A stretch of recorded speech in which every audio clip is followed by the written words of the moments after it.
Name up in lights, he just wants to be heard, whether it's the beat of the mic. He feels so unlike everybody else alone. Wednesday to the Zone, Justin Acree, Wes Moore, and the Wizard. We appreciate you tuning in. Razorbacks tonight on the road at Oxford. Big Joe Kleine will give us his thoughts on the matchup, whether he likes it or not.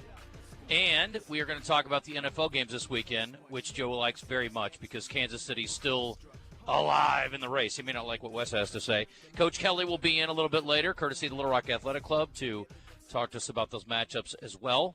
And I want to get his breakdown on the quarterbacks who are remaining in the playoffs, and then we will also talk to Tommy Murchison, who's coming in from the Big Buck Classic. The Arkansas Big Buck Classic, the Reliance Bank Arkansas Big Buck Classic, presented by Oaklawn, is this weekend. Friday, Saturday, Sunday, opens at 1 o'clock. We're going to get it all opened up and then hand it off to the out-of-bounds fellas and let them run with it, and then we'll finish up with drive time on Friday. We'll all be back out there on Saturday, glad-handed and, kissing hands and shaking babies or whatever the saying is, and we're looking forward to being out there. And we'll be in the chili, not tent, but what do you call it, the chili cook-off barn? Barn, Wes. Thank you very much. So that's the deal. And today – at the Big Buck Classic, we're in the barn for the chili cook-off. Okay. It's at the Arkansas State Fairgrounds, Joe. Yep. So, anyway, we appreciate you tuning in today. We're going to have cooler heads prevail today. Wes and I got a little wound up yesterday. I yelled at a caller, Joe. Maybe you could be my priest for the day. I'd like to repent, and I would like to say 7 Hail Marys and 4 Our Fathers because I was mean to a caller yesterday, as much as he maybe had it coming, maybe not quite as vehemently as I delivered it. And then Wes yelled at JW and hurt his feelings, but we've since talked, and I think he's okay. So, yeah. He was talking lawsuit after the show yesterday, but it all worked out. Everybody's going to be okay. We're good. But, Joe, I appreciate you coming in, and I thought you did a fine job with the game the other day. I know that the little Razorback inside your heart was puking its guts out while you were trying to call that game. I mean, I've had a couple people say that they thought I did really good, and I felt like I did awful, and I think it's because of what you're saying right there. I don't know. I was faking it. Yeah. I was faking my enthusiasm for South Carolina. No, but I love their coach. I love his demeanor. I liked him last year. I mean, when they were, they lost 21 games, but you could see that. I mean, he's a sharp dude, and I really liked him.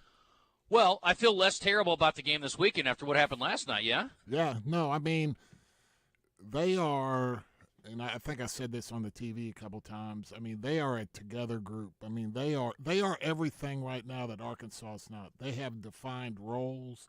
They have an identity. They know what they want to do. They know who's playing, who's not playing. They got their rotations. And, I mean, they've got everything the way they want it, and it's humming, and they've bought in. I think a lot of it, they had 4 guys coming back, they had 4 older guys coming in. The pieces have fit perfectly, and again, the buy-in has been, they're really buying into wanting to win, wanting to get to the tournament. And it shows how they play. I mean, they like last night, they just told Kentucky, we're not letting you run and fast break. We're getting back. We're going to get in front of you, and we're going to take all away that transition stuff and make you play in the half court. And they scored 105 on Georgia on Saturday. And what did they get last night? 50-something? I mean, 62? 62, yeah. I mean, just – hats off to them. They're really on the defensive end. They are a scoring defense. They're the top team in the SEC, and I mean they just again they're playing great as a team. Yeah, and by the way, Missouri still stinks. And so for the Mizzou Maniac, well, I apologize how I acted yesterday, and I'm sorry I chewed on you so bad. But your team stinks. And Joe, I know you almost, or at least you're being courted by Missouri. I don't know if you almost went there. Maybe it's not the right way to say it. But you would probably feel the same way calling their games if you had gone there as you're feeling about Arkansas right now. They've been competitive. I mean, they were competitive last night, but I mean they can't get over the hump. They lost a tough one at home to South Carolina. They were right there last night. They really missed Kobe Brown, man. It shows what a tremendous player he was for them last year. I thought what was impressive to me was South Carolina shot the ball really well, especially in the second half against Arkansas last week. Now, part of it was they were getting open looks. Yep. They got them last night, too, though. They got open looks last night, and they hit some tough shots. Yeah. South Carolina is shooting the ball really well right now, and I even heard them say their shooting percentages coming into this game was deceiving, that they felt like they're a better shooting team than they have shown in previous games. Like coming into the Arkansas game, like B.J. Mack was 29%. He was 3 out of 18 coming into the Arkansas game, and it was. But you watched him on tape, and his shot looked great, and he was getting wide open looks because he's being guarded by a big, and so you're kind of sitting there going, kind of like what you're saying. It's a little misleading. He's a good shooter, getting good looks, and then unfortunately for Arkansas, boom, boom, boom, he hits 3. That kind of, I think he was kind of the straw that broke the camp. They all played good, but him being able to put up the numbers he put up against us was a backbreaker. I felt like watching the game Saturday, and the way Devo Davis played Michi, he was face guarding him. He was, tight on. He wasn't playing help defense. It was almost like, all right, we're taking Michi out. Their number 3 scorer is out of the game due to an injury. Right. We're going to make the rest of the team beat them. Did you get that feel? Absolutely. That was kind of the game plan, and it worked I watched for practice. South Carolina. I watched practice, and they were, number 5, Michi, was the focal point of their practice. The ball screens, they were trying to make him go left. They were trying to side the ball screens so that he couldn't get to the middle of the floor. They talked, endlessly about picking him up because of his deep ability to shoot the ball deep. So, no, but they also talked about in the pick and roll, you got to rotate. And I think that when you saw the 2 timeouts really quick, the rotation of getting to Mac and recognizing it, and then and a couple times he got to the middle on the ball screen and was able to throw it back to Mac. Those were breakdowns, and I think that's where you saw the 2 quick timeouts by Muss to try to shake and grab their attention, to no avail though. So let's talk about tonight, Joe. And Arkansas has over the years had their issues with Ole Miss, but of late they have owned the Rebels. 9 of 10, 5 straight.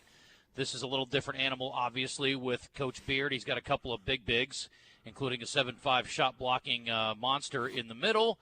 And we all know Arkansas has struggled to score, period. So what do you expect tonight? The line, by the way, has moved to 6, so even a little more movement towards Ole Miss. And that is our question of the day today, too. Arkansas is going to be, I think, a home dog for one of the very rare times in the Muss era. And the question becomes, we all think, I think it is at least. Joe, I'll get your opinion. This is a little better matchup tonight. Obviously, you have to factor in home court advantage for both games. But which game do you think Arkansas's got a better chance to win, or which matchup do you like better, Joe? Oh. Well, all right, there's our answer. I don't like either one of them because I don't like the fact that they're playing Ole Miss on the road. They're undefeated at home. They play a lot better at home than on the road. And then, Kentucky is loaded. They go 12 deep. They've almost got too much talent. You think you saw that last night. He's playing a lot of guys, and he wants to play a lot of guys and trying to keep everybody happy.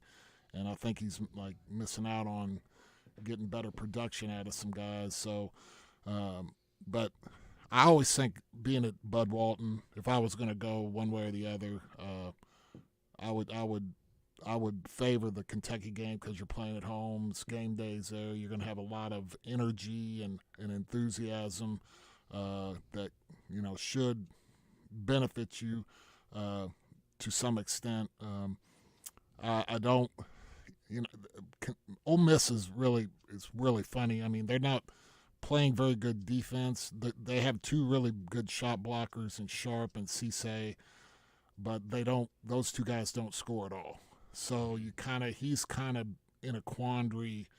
A lot of times when they struggle to score, he takes those guys out, and then his defense suffers tremendously when he tries to go put Brakefield or at the 5 and play a little smaller and try to get some offense. Their defense suffers incredibly when that happens. So, that's going to kind of be the game tonight is, can Arkansas somehow score and exploit with those two big guys and when they play, because I think that would help them with their defense, because those guys are very lit. Now, if you don't box them out and let them rebound and stuff like that, then, you got to do those things with those bigs. But I'm talking about those guys, they don't have the ability to make shots and do things offensively.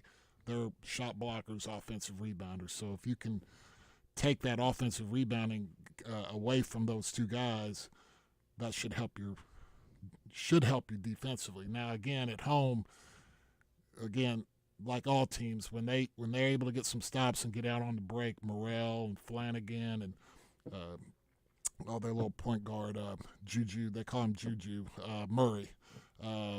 When they get going up and down, especially at home with Brakefield and everything, they can really get it going. So again, those are things that you're really watching tonight. How can Arkansas exploit the big guys with the offense that they run, with a lot of their post guys outside and the pick and rolls? Well, I think, especially Brazil, I mean, your pick and roll. I mean, they'll be in drop coverage more than likely with those big guys, so they'll be dropped into the lane trying to prevent the guy. You're going to throw it back. Brazil, Lawson should get some good looks. Should get some good looks. They haven't been running the pick and roll with Brazil as much as I thought they would, because we heard that they were studying, what was it, the Bucks, Christian, the Bucks offense, of how to use Brazil, kind of like they use the Greek Freak. They had looked at some different NBA offenses to kind of feature Brazil, but we haven't seen that really at all. And then I see pick and roll with big guys like a Lawson or even a Mitchell, and I'm like, why aren't they running the pick and roll with Brazil? It's a great question. Okay. Got lots of them, Joe. I thought making the offense the Bucks thing was always going to be a fool's errand, because they didn't. I mean, it works because you have Giannis. Yeah. We don't have a Giannis. Yeah. Brazil can't put it on the floor. Right. Like him. Yeah, and he doesn't have the physical. Giannis. He can't get to the rim at will. Giannis can. Yeah. Giannis is Well, like, just get out of the way. I'm coming, and there ain't a lot you can do about it. And again, I would like to see more of that, because I think Brazil is better. I think, again, in this day and age, you don't like the mid-range game. You don't like the pull-up.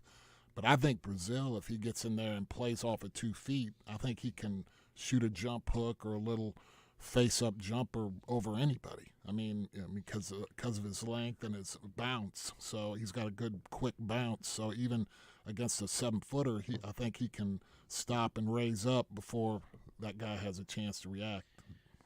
I would like to say in Brazil's defense that there aren't 3 people on earth who have Thank you. Right, yeah. Giannis's special skill set. There's not one person besides him, in my opinion. I mean, Joe, he's nuts. Yeah, he is. You got a top. By the way, they got a new coach, Joe. Has anybody called you? They're looking for. Well, yeah. I heard they're talking to Doc. It's interesting. We know your feelings on him. Top 8, Arkansas. The SEC has 3 teams: Auburn, Kentucky, Tennessee, and I think tonight, South Carolina will get in there at some point if they can. When's the poll come out, Justin? Is it out not till Monday? next week? It'll come out Monday. So it won't come out till next week. So okay. Yeah, they weren't even getting. Where are they? Were they getting any votes last week? I don't think so. who they got Alabama's. Saturday? I think they got Missouri Saturday, so they. Yeah, so if they win, they'll be in probably. Yeah, for sure. Well, anyway, my question was going to be Auburn, Alabama. At Alabama tonight, Joe. That's the best matchup, I think, tonight. I kind of still like Auburn to go on the road. I think they're that much better than Alabama. What do you think? I realize it's in state and all that, but I like Alabama at home. I mean, they play better, but again, Auburn is. I think this is going to be a dynamic game. I mean, just the pace that Alabama wants to play at can Auburn do physically to Alabama what Tennessee did. They physically got into them. They took away the penetration, which sets up everything, and it sets up everything for everybody. It's kind of but they really want to get paint touches and then spray the ball out for threes. I mean, their whole thing is either try to get the ball all the way to the rim or cause help situations, rotation situations, and spray the ball. They did a great job, Tennessee did, on Sears. I mean, they just really dominated him on the ball, and that really took Alabama out of everything. So It'll be interesting to see if Auburn, because Auburn looked at that game and they're like, this is the blueprint. Easier said than done, but sure, this is the blueprint. So it'll be interesting to see what they can do. How do you rank? Is this Tennessee's best team since Barnes been over there? You think? In my opinion, yeah. Yeah. I think the thing that changes them is like in the past we've talked about it. Wes, we'd always talk about they were always good for a 50 burger. 2 or 3 times a year, where they just you're like they would lose and score 48 points, and you're like, what? But now with this Cat Connect, they got a guy that when they get into those lulls, they run that middle pick and roll, and they run it to death. And he can shoot the three. He's a really good shooter from the three. He can get downhill. He can finish at the rim. He gets fouled. So he's a guy that can get them good looks when they're in a funk offensively. And I think that's the difference. And I think that's what you've seen this year. And then, he can also take over a game, which he's done 3 or 4 times in SEC play already. So, I mean, he's definitely the difference. But you're going to go with Alabama tonight. I am. I just think they just got pounded. I think they're at home. It's an in-state game. I think it's going to be an awesome game. But Yeah. I think their bounce back is going to be tremendous. I really like Nate Oates as a coach. I mean, he's a terrific coach. When a team is coming off of a loss and you're about to play them, what does that do? What do you think about that? Because I saw that last night. Oh, Kentucky just got beaten. They're going to be mad coming into Bud Walton Arena. Watch out, we get an angry team. Or I've seen the other way. A team just loses. Their confidence is shaken a little bit, and maybe there's some questions there. I think with a veteran team, it's big because I think you have a team that's had success and has experienced some things and understands. I think with a younger team like Kentucky, it's just the nature of the beast. You may have a little aloofness. Oh, we're going to be all right. We're talented and we're going to be all right. Whereas you won't maybe have the urgency that a Mark Sears or guys on Alabama are going to have, understanding that it's a home game. It's against a top 10 team. We're trying to make the NCAA. I think those things are more prominent in older teams, guys that have a little more veteran savvy to them. Joe, NFL playoffs continuing this weekend. Yeah, baby. Championship games. How you feeling going into the weekend? I'm feeling like I felt going into Buffalo. I'm like, we got our hands full, and we got to play good. If we play a good, clean game, we'll have a shot. Yeah, sure. I think we'll have a shot. We got a break with the missed field goal. We got a break with them running a fake punt, but then we weren't able to capitalize on it. Yeah. But so you got 2 really, really good breaks. I don't know that you can count on that from Baltimore. And then you saw how Josh Allen was able to run, just from passing situations, able to get. I mean, that worries me even more so with Lamar being able to make, broken plays, or what they call it, unscheduled runs for big yards and big plays. So, I mean, that worries me. But I wasn't. I thought our offense was better. Again, I think we have a really good defense that can keep us in the game. And then again, you get a couple of breaks and you find yourself, right there in the fourth quarter. So, I'm optimistic. I know we're up against it though, so they better bring it. How about the other game? Got a feeling on that one? Man, I like Detroit. I think we're all kind of rooting for him. Yeah. I think the Debo question is huge. I mean, I think it's. I think that's a huge question, because I think we've all seen the graphics ad nauseum the past 3 days at what he means to that offense in the passing and the running, and they're just so much better when he's out there. So I think if he plays, I still would want Detroit, but I think I would favor San Francisco. But if he doesn't play, I think either way Detroit has a great chance. I think and it'll be interesting to see Goff outside, playing a little bit. I don't know if they're going to have weather or any kind of weather or anything, but interested to see that. I think we all are. Coach Kelley being a little later, get his thoughts on it. I know you're pulling for your Chiefs. I saw a story, speaking of the playoffs, the Kelsey boys have the podcast, and Jason was joking around. I guess I didn't realize he had not met Taylor Swift before. So apparently that game was their first meeting, and his wife was like, can you kind of keep it together? And he's like, I'm doing this. I'm going to take my shirt off, and I'm going to act like, I'm going to have a good time. I'm going to act like and Jason he said, Kelsey. Right. He said that when he met his wife, he got blackout drunk and passed out at a bar. So he said, it worked out okay for us. He's like, I don't think it's going to matter, meeting my brother's girlfriend. So, Joe, do you remember the first impression you made on Dana? Surely it was better than that. Yeah, no, it was better than that. I mean, I kept my shirt on.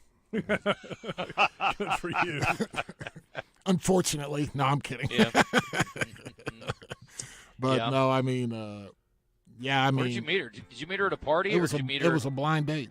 It was a blind date. Carla and Dana Hilburn, my partner Corky's. Yeah. I was friends with Carla because of she was friends with Scott Hastings' wife, Judy, at the time, and so I had met her, and then one day after about a year, I kind of looked at her and I was like, "Man, can you hook a brother up? I'm dying out here." Oh. And she done good. Yeah, no doubt. But we went to Maxine's Tap Room for our That's first nice. date. Yeah. That's a great lesson, I think, for young guys. It's don't overdo it on the first one. You take them out to like a really fancy steakhouse or a Corky's barbecue dinner. Yeah. There's nowhere to go. It's downhill down from there. It's all downhill. Yeah, that's it. So you got to start small. If you take her to Burger King or something and she's happy, hey, listen, you got a good one. Hold on to them. Got her a draft beer and a bag of mixed nuts. Listen, and the rest is history, Jeff. Yeah. Doesn't get any better than that. No, little George Jones on the jukebox. Had it going on, brother. That's just a little pure Americana right there, my friend. And how many years later now? Ooh, we've been together 40 years. I mean, been married going on 37. 38 or 30, let's see, 86. Yeah, 37. Going on 37. You keep getting older and she keeps getting better. I know it's it. really weird. I know it. I guess only one of you has to be married to you is the problem. Yeah. Yep. But she's doing well in spite of it, so Yep. God bless her. Yep. Hang in there, Don. All right. Things are going to get better. I Wait till we're promise. married 40, I promise. I've been telling you. It's learned so going to much. get better. Just hang in there. It's going to get Practice better. makes perfect. Yep. All right, we got to hit a break. We come back, we'll delve a little more into what's going on in the world of hoops. You can hit us up if you want to on our – it's been busy already. I've been talking to people back and forth a little bit this morning on the Southern Structural Solution text line. Hit us up on our live fan feedback brought to you by the Gangster Museum of America. And I also want to give you can call us too, 501-661-1037. Tip of the cap to Gary Horn. He's got our transmitter back up and running, so those of you who are have been listening through static of late, it is better now, and that's a temporary fix, but we have a permanent fix coming as well. So kudos to Gary and whoever helped him with the transmitter. Appreciate them because, the show may be great. May not be. But if you can't hear it, it certainly doesn't do a whole lot of good. Anyway, appreciate everybody who grinds at the buzz behind the scenes. Unattached. Somehow I was in a feeling bad. Baby, I am not your dad. It's not all you want from me. I just want your company. Girl, it's obvious. Elephant in the room. We're part of it. Don't act so confused. Fence Brokers presents Razorback Graffiti every Monday morning. Call Morning Mayhem and let them know how you feel about how they did. One sentence and one sentence only.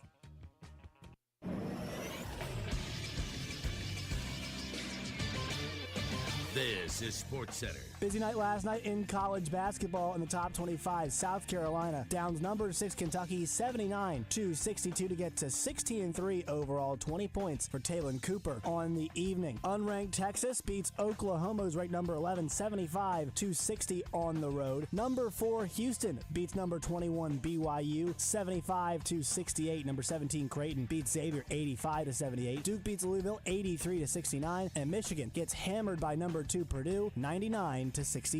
I'm Josh Neighbors for the Buzz Radio Network.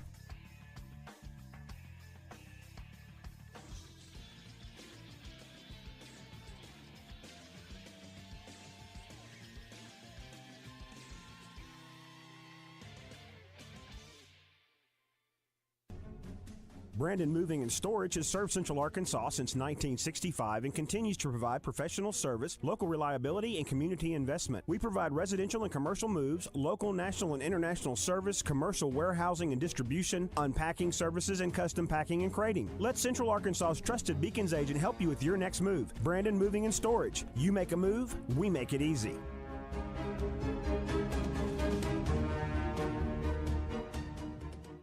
The Bucks are back at the 34th Annual Reliance Bank Arkansas Big Buck Classic presented by Oaklawn, January 26th through 28th at the State Fairgrounds. You could win a lifetime hunting license, a Browning A-Bolt rifle, or a $1,000 gift card from Hunter's Refuge. The Taka Hunting Gear Game and Fish Foundation free kids zone, including a trout pond, hoverball, Bwana gym, and more. Hunters, bring your antlers for your chance to win a Tracker Off-Road 800 SX from Bradford Marine and ATV. Rattlesnakes, chainsaw carving, birds of prey, monster trucks, and the Oaklawn Big Buck Chili Cook-Off. The Reliance Bank Arkansas Big Buck Classic presented by Oaklawn. Tree stands, clothing, RVs, ATVs, UTVs, ammo, and more. Hundreds of vendors with huge discounts. It's a Hall of Fame event and an Arkansas tradition. January 26th through 28th at the State Fairgrounds. Sponsored by Reliance Bank, Oaklawn Hot Springs, Arkansas, Bradford Marine and ATV, Tracker Off-Road, Hunter's Refuge, Remington, Taka Hunting Gear, Outlaw Beer, and 1037 The Buzz. Visit BigBuckClassic.com and Facebook for more info. Pickup truck, sports car, motorcycle, minivan, townhouse, two-story, farmhouse, fixer-upper. What you drive and where you live is different for everyone, so it's important to have insurance that fits your needs and is just right for you. At Shelter Insurance, we understand that, which is why our agents help you design a comprehensive auto, home, and life insurance plan. Insurance that fits just right. See Shelter Agent Drew Self in Hot Springs, Todd Matthews in Benton, or Alex Blake in Little Rock today. Welcome back to The Zone in the Oaklawn Racing Casino Resort Studio on the Buzz Radio Network with Justin Acree and Wes Moore.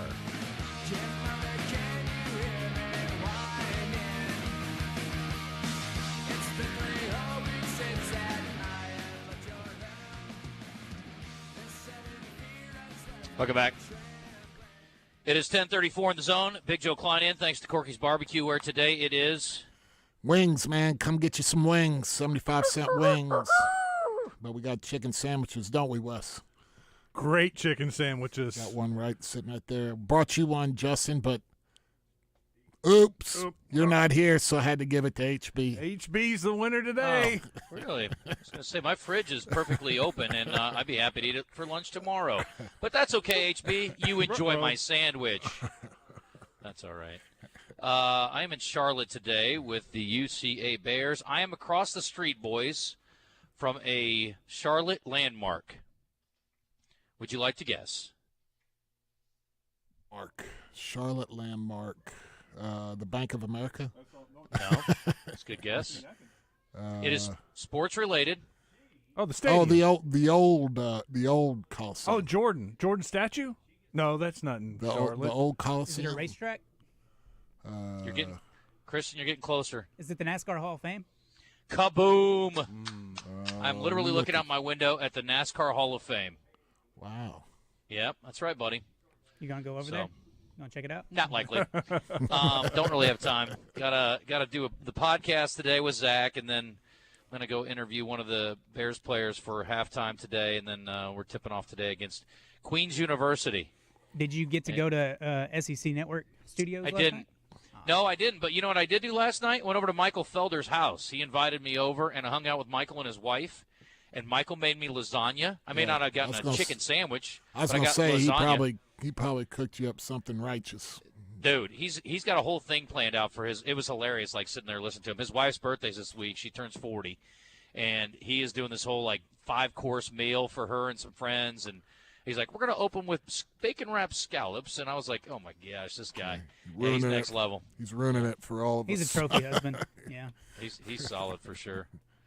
Anyway, but that was very nice of them to let me in, and then I didn't make it over yet because I ended up getting late. By the way, I've been told by people over the years, Joe, I don't know how much experience you've had flying over to Charlotte, how bad the airport is here, and it's under construction, so I'll give them a little bit of a pass, but got here, sat on the tarmac for like 35 minutes. They're like, there's a plane at the gate. I'm like, how does that happen? Don't you have other gates? They do because it's an enormous airport. It's like a 20-minute walk to the baggage claim. Then my bag took like 35 minutes to get there. I'm thinking, I think maybe they just overbuilt the airport a little bit, but it is crazy. Yeah, I was there a couple years ago, and I was just flying in there and then getting a rental car and stuff, and it was more difficult than it needed to be. But it was all construction. I mean, so obviously they're not done, obviously. No, they're still working on it, Joe. It's like the I-30 project. Just a couple more years. Note to self: carry on your bags every time when you roll through here. I've been told for years, and I wouldn't listen, but I should have. This from our Southern Structural Solutions text line. Yesterday, a few sports outlets reported that it was not a if, but only when Jim Harbaugh will be named the new coach of the Chargers, and that he is taking his Michigan staff with him. Some believe this is due to the new contract not including a guaranteed immunity from possible infractions. We'll see how the pendulum swings. I also read yesterday that Pete Carroll's apparently interested in going to coach the Chargers, so I don't know how interested they are in him, but I've heard dumber ideas for sure.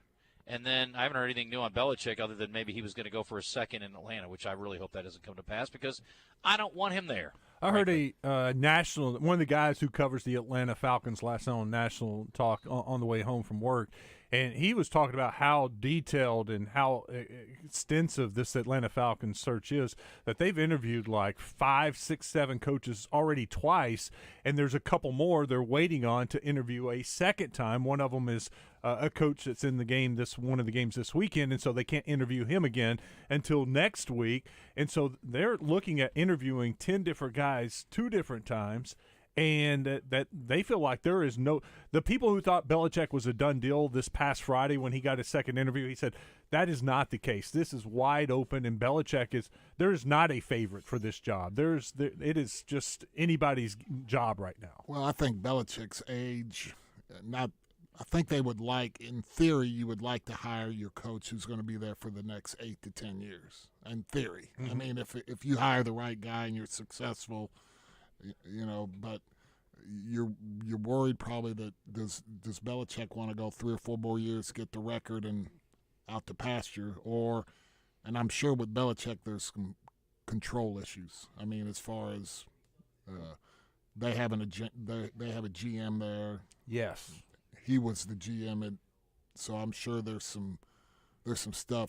That was one of the things pointed out was how much control are the Falcons willing to give Belichick, or how much less control is he willing to take if he comes to the Falcons? Right, and I think that's the main issue in my opinion.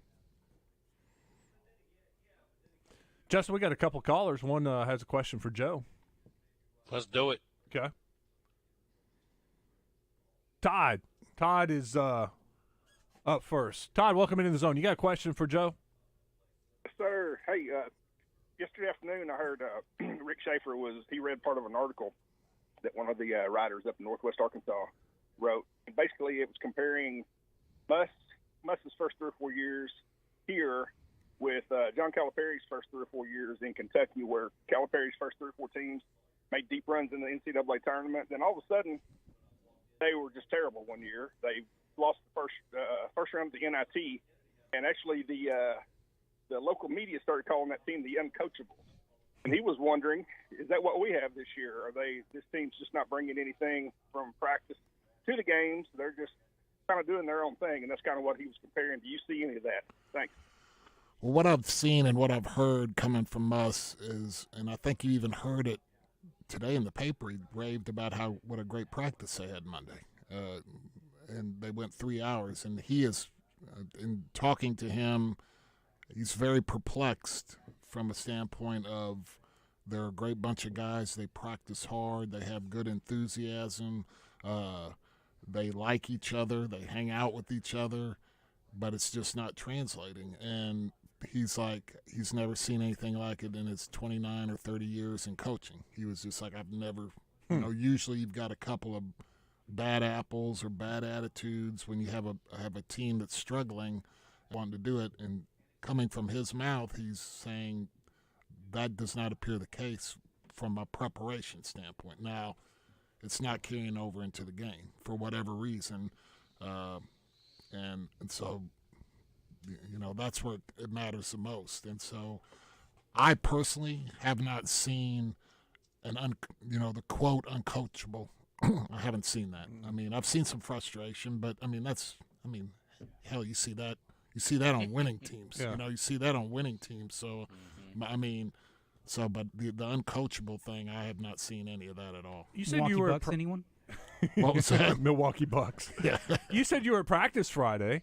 So you saw practice Friday. Were you then surprised what you saw Saturday? Yeah, I was. I mean, I thought.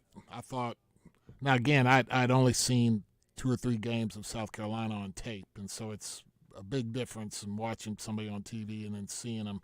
But I thought Arkansas was going to win the game. I thought they could handle them defensively. I thought it would be a good game for them to get their defense kind of on track. And obviously, they gave up 77 points to a team that scores 65. That was their best SEC output to date. And so it was surprising. It was just, I tried not to make it sound like when I was doing the game that I was disappointed, but inside I was like, you got to be kidding me. And so, again, and you could see the same frustration on Muss over there. I mean, and again, I watched practice. I saw some of the things they were trying to do with the ball screen and with Michi and talking about rotations and things like that, things were addressed and gone over in detail like they always are with Muss, and it didn't carry over. So I think, again, that's where, from a coach's standpoint, you're raising your hands up, and I mean, if it's not working out, you either can't do it or you won't do it.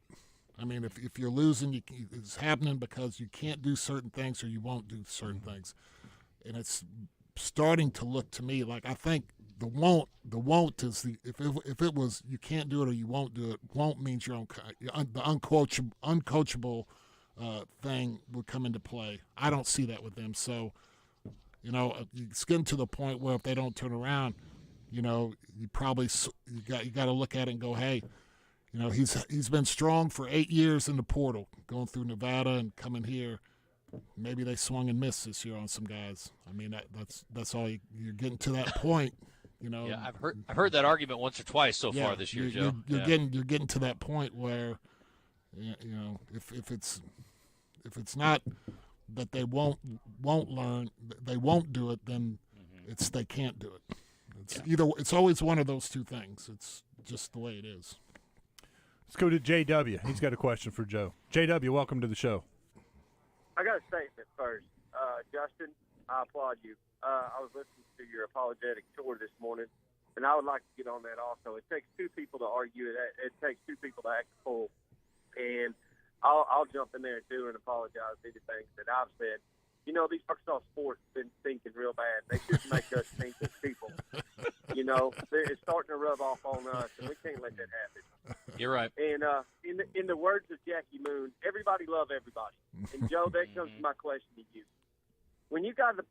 Did you ever get the chance to post up and defend Jackie Moon? And if you did, what was his weakness? And I'll hang up and listen. Post who now? Jackie Moon. Who is that? Will Ferrell's Semi-pro. Semi-pro. Oh, yeah. I would have liked that. I mean, he's a little hairy and a little sweaty. That would have kind of been a little. Did you ever wear eyeliner to intimidate the other team, Joe? No. Did you ever have a think pro like Jackie Moon? No. Did you do a pregame pump just to intimidate somebody? No. Did you ever wrestle a bear? Didn't have to. Sorry. What? No, I've never wrestled a bear. No, that's good. No. That's probably smart. Yeah. The bear in that movie ended up killing its trainer later after it didn't, obviously, thank God, kill Will Ferrell. That would have been tragic. But the bear ended up killing somebody later on. True story. That's what they do. It's a bear, man. It's a freaking bear. I mean, that's the thing about a bear, Joe. Eventually, you know what it's going to do. It's like go bear. It's like the dude the other day down at Atlantis in the Bahamas got bit by a shark. Well, he was at a thing where you walk with sharks. He was at a place where you can walk with the sharks. Crazy. Yeah. You're only Crazy supposed to do it. Yeah, they're like, hey, come on over. And he's assuming they're like lemon sharks, and it turns out it was like a great white. He's like, wait a second here. This is not the way this is supposed to go. I got bit by a shark. How'd that happen? Oh, I was walking in a pool. A deal where you walk with sharks. Yeah, that's weird. Joe, have you ever swam with dolphins? No. Okay. All right. I've seen dolphins. I've seen a lot of dolphins. That's great, Joe. I'm sure you've seen killer whales, too. I'm assuming you haven't swam with them either. No. Okay. All right, let's go to break, and we will come back and wrap it up for the hour. If you want to join us, 661-1037. We're off to a much more pleasant start with callers today. And Wes and JW made up. That's good. We're good. If we can just get Mizzou Maniac to call in and fall on his sword and talk about how bad his team is, really, really going to make some progress there. Joe, I got upset yesterday because people keep bringing up hair color and fingernails being painted. And, frankly, I just don't want to talk about that anymore because I don't think it has anything to do with basketball. Now, when you're winning, nobody brings it up. No one cares. Nope. Exactly right. Exactly right. All right, we'll take a timeout, and we will return and wrap up the hour. Big Joe Kleine's in, courtesy of our friends over at Corky's Barbecue in Little Rock, North Little Rock. And the wing is the thing today, according to Joe, so it must be the case. Gwatney deals are the thing. Unbeatable trade-in deals at Gwatney Chevrolet in Jacksonville. And just think, you could be driving around today in a new 2024 Chevrolet Equinox. And for a limited time, you can get it for around $23,000 when you trade in a qualifying vehicle. It's a great deal. It's a brand-new vehicle. It's crazy. How about a 2024 Chevy Silverado, your dream truck, and they've got a lot of them over there at Gwatney. It could be yours for under $48,000 with your qualifying trade-in. So go by and see our friends at Gwatney Chevrolet. It's the Gregory Street exit in Jacksonville. Real simple. If you want to shop in advance and find the vehicle that's perfect for you, GwatneyChevrolet.com. And don't be scared if you're looking for a pre-owned vehicle. Plenty of options there as well. And I will tell you this, the Equinox is not the only brand-new vehicle you can find in the low 20s.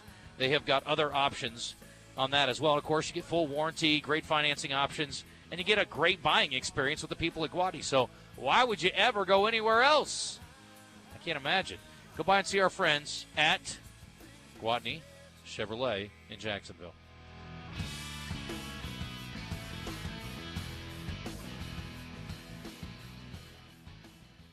The winter of 2024 has come in with a vengeance, but I can help you with staying warm on the inside and the outside. Take exit 108 in Morrilton. Go inside to Elia's Mexican Grill. That'll take care of the outside. Then just order something, and that'll take care of the inside. Have you heard that Elia now has a new bean bar that comes with cornbread and is complimentary with your entree? It's fantastic. She's now doing caterings as well for small groups or large corporate gatherings. Happy hour at Elia's is Sunday through Thursday with half-off draft and bottled beer, and they also have a party room for large groups with a buffet option. Elia's Mexican Grill in Morrilton.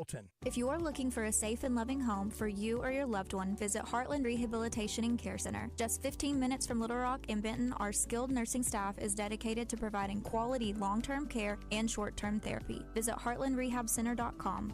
You can call Heartland home. Stacked Commercial Truck and Trailer has 5 service trucks available, providing you on-site service to get you back on the road. If that doesn't do it, Stacked has a new state-of-the-art 13-bay shop for service and repair on all Class A trucks, trailers, RVs, light and medium-duty commercial vehicles, tires, brakes, AC, engine repair, transmissions, differentials, and driveline repair. Stacked Commercial Truck and Trailer Repair. Get Stacked. 2 miles off 530 exit 34 in Whitehall.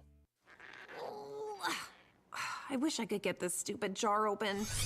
Jars can be tough, am I right? Who are you? And how'd you get in my kitchen? It's me, Flo, and I'm here to grant your wish of easily switching to Progressive and helping you get a discount that honors the time spent with your previous insurer. Great, but what does that have to do with getting this jar open? Nothing. So you can't open this? Oh, I just do insurance. Jars I leave to the professionals. Sign up for Progressive and opt into more savings. Progressive Casualty Insurance Company and Affiliates. Not available in all states or situations.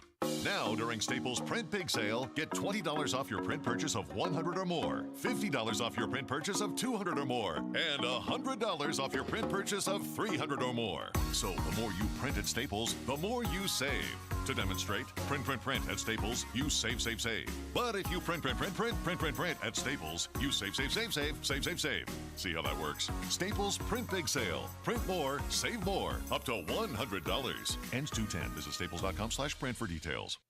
Now's the time to get a great deal on select Kubota compact tractors, rated #1 in durability and owner experience, designed for easy operation, and feature performance-matched attachments. Right now, at participating dealers, get a Kubota compact tractor for $0 down, 0 APR for up to 84 months, plus save up to $300 on select equipment. Stop by River Valley Tractor or go to KubotaUSA.com/disclaimers for full disclaimer.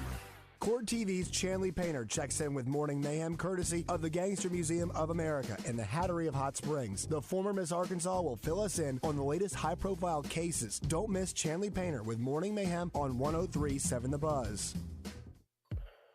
You're back in the zone in the Oaklawn Racing Casino Resort Studio. Check us out online at 1037thebuzz.com and throw us a follow at Justin Acree 7, at Wes_Moore, and at C Weaver 1037. Now, back to Justin Acree and Wes Moore on the Buzz Radio Network. I hope I'm not too late to set my demons straight. I've gotten a lot of great people who have reached out, and even guys after games, like who are who just talk about like how I mentioned God and Christ and things like that. And I always tell people it's not me, you know what I'm saying? It's Him. Like it's nothing I can do to ever repay what the Lord has done in my life, you know. And I don't want to. I just want to act in what He's called me to do, you know what I'm saying? And I'm not perfect. I make mistakes every day, you know what I'm saying? But at the same time, I know the God that I serve is a forgiving and graceful God, and I can just appreciate that. And even like Coach Harbaugh, even saying that after they beat us, like you can just see like there's a lot of us out here too that love the Lord, you know, and there's nothing wrong with that. And I appreciate everybody who reaches out, and I'm not doing it to look cool or whatever. I'm doing it because that's what God called me to do. That is C.J. Stroud, quarterback for the Houston Texans, no longer in the playoffs, but a guy that a lot of people are looking up to for his play and for his position on and off the field. And that was refreshing, I thought. We also saw John Harbaugh open a media conference this week with a verse from the Bible. So for those of you who are believers and roll that way, you got some people to sort of roll with. And you know the old saying in the Bible, boys, give to God what is God and to Caesar what is Caesar's. Well, C.J. Stroud's also given a little bit of Caesar. The foundation, which is a collective at Ohio State, he is donating to that. They haven't said exactly how much, but somewhere between $50,000 and $100,000 is what people are suggesting. I guess that's what most of the people who are donating are at least giving. So C.J. Stroud giving back to his alma mater and giving it to the big guy upstairs. I like me some C.J. Stroud, and, boy, if you're Clint Sterner and you get to cover that team, that's a pretty good guy to roll with for a while. Amen. The future for the Texans looks really good. I mean, to have a rookie coach, rookie quarterback, a very young team, to win the division, go to the playoffs, win a game, get that kind of experience. Makes that, and then Will Anderson was pretty good for him too. Oh, no doubt. So I mean, looks like a heck of a move they made last year to move down. And they lost one of their top wide receivers during the season. They'll get him back, and then whatever they can do in the offseason to add some additional pieces. Yeah, that's a team that's on the rise. Yep, I agree. Hey, Wes, we were talking. I know we got callers on real quick. I was going to mention I saw a story this morning. Didn't realize it, Joe. You may have, but Kansas City was down to like a third-string safety. Yeah. Their starter got hurt, and he was the backup already. So they turned to, I think he's a rookie or a second-year guy, Joe. Yeah, but that's a pretty cool story too. And they obviously did fine. Third-round guy. Yeah, I can't remember his name, but he was a third-round. I think a third-round pick for them, and. You know, they were praising him for how well he played. So, I mean, that kudos to them. Good pickup. They needed it. Yeah, no got to doubt. step up. Yep. Yeah, just like the Bills, Wes. Just kidding. I'm not going to get into it. All right. One let's versus move on. 8, but whatever. They didn't have 8 guys out. You're being ridiculous. Anyway, go ahead. Birdman. Let's go to Birdman. Birdman, welcome into the zone. It's really for everybody. Yeah, had a question for Joe. It's really for everybody. I was listening to the radio. Rick Schaefer had made a comment the other day that at the press conference after the loss, a couple of the guys said, well, we just didn't have the effort. We didn't bring the effort. And Rick said, my next question would have been, why? It's like, okay, I can understand we played hard, but we lost. Or I can understand I wasn't hitting my shot tonight. But you play for the Arkansas Razorbacks. You are in the SEC basketball league. How in the world can you not get the effort to play every time you go out? I really like to hear, if Joe is still there, what he would say about it, because I thought Rick made a good point. Thanks, guys. It's always great to listen to you. Well, no, I think Rick's spot on with that. I mean that is, you always say as a coach you can't coach effort. I mean, you can't get inside a guy's heart and things of that nature. And the only way you can coach effort is that you don't really coach it, you demand it. And if you don't get it, you don't play them. And so that's kind of, and you go to the film, and then when you're sitting there in the film room as a coach and you see a lack of effort or somebody not running back on defense, blah, blah, blah, whatever the matter may be, you point it out, and then that's where you point it out 5 or 6 times, and then you make it understood that the next game or the next time you're not sitting out there playing and you're upset about that, remember what we're watching right here. And that's how you do it. And I have no doubt that is what is, I mean, it's being pointed out. I mean, Musselman is a terrific coach, and he is, and I think that's why you're seeing him play 13, 12 guys. I mean, because he's looking for that. So hopefully they get it tonight. There's a list of problems with this team. Where does effort rank on that list? When you're losing it, I mean, a lot of times it's effort and mental stuff too. Not knowing you're not executing the game plan. So it's not always just running up and down and playing hard. It's executing the game plan and knowing what to do. No, it's up there. It's definitely up there. Maybe they'll get better effort tonight. Lack of execution is effort. So I mean, it's always not just how hard you're playing. It's, are you where you're supposed to be doing what you're supposed to do? That has a lot of that's effort as well. Coming up next, we got the Red White Report. Kevin Kelley will join us. Thanks to Little Rock Athletic Club. Stick around. Hour number 2 coming up next. At Eat My Catfish, fall is our favorite time of the year, and football season isn't the only thing making a comeback. Available now, our famous shrimp gumbo and Cajun boudin balls make their return to the menu. Order online at eatmycatfish.com. Eat local, eat fresh, Eat My Catfish. Southern Bank presents Family Feud on 103.7 The Buzz. Tune in to Morning Mayhem on Tuesday mornings for your chance to play with Justin Moore, David, and Roger. Family Feud on Morning Mayhem brought to you by Southern Bank. Bankwithsouthern.com. Real estate issue? Business or civil dispute? Hire the Lions. There's no one better to protect your pride than our pride of Legal Lions. Exceptional communication and exceptional results in both the negotiating room and the courtroom. Lion Legal, the legal pride of Arkansas. Call 227-ROAR, and Lion Legal will come roaring to the rescue. Stay up to date with the latest Razorback news with the Red White Report every weekday with Justin and Wes on The Zone. Brought to you by Big O Tires with locations in Cabot and Conway. The great American pastime. Do you smell that? That's the smell of men being men. I think I'm ready. On 103.7 The Buzz, KABC Little Rock. Buzz News with Channel 7's Cassandra Webb.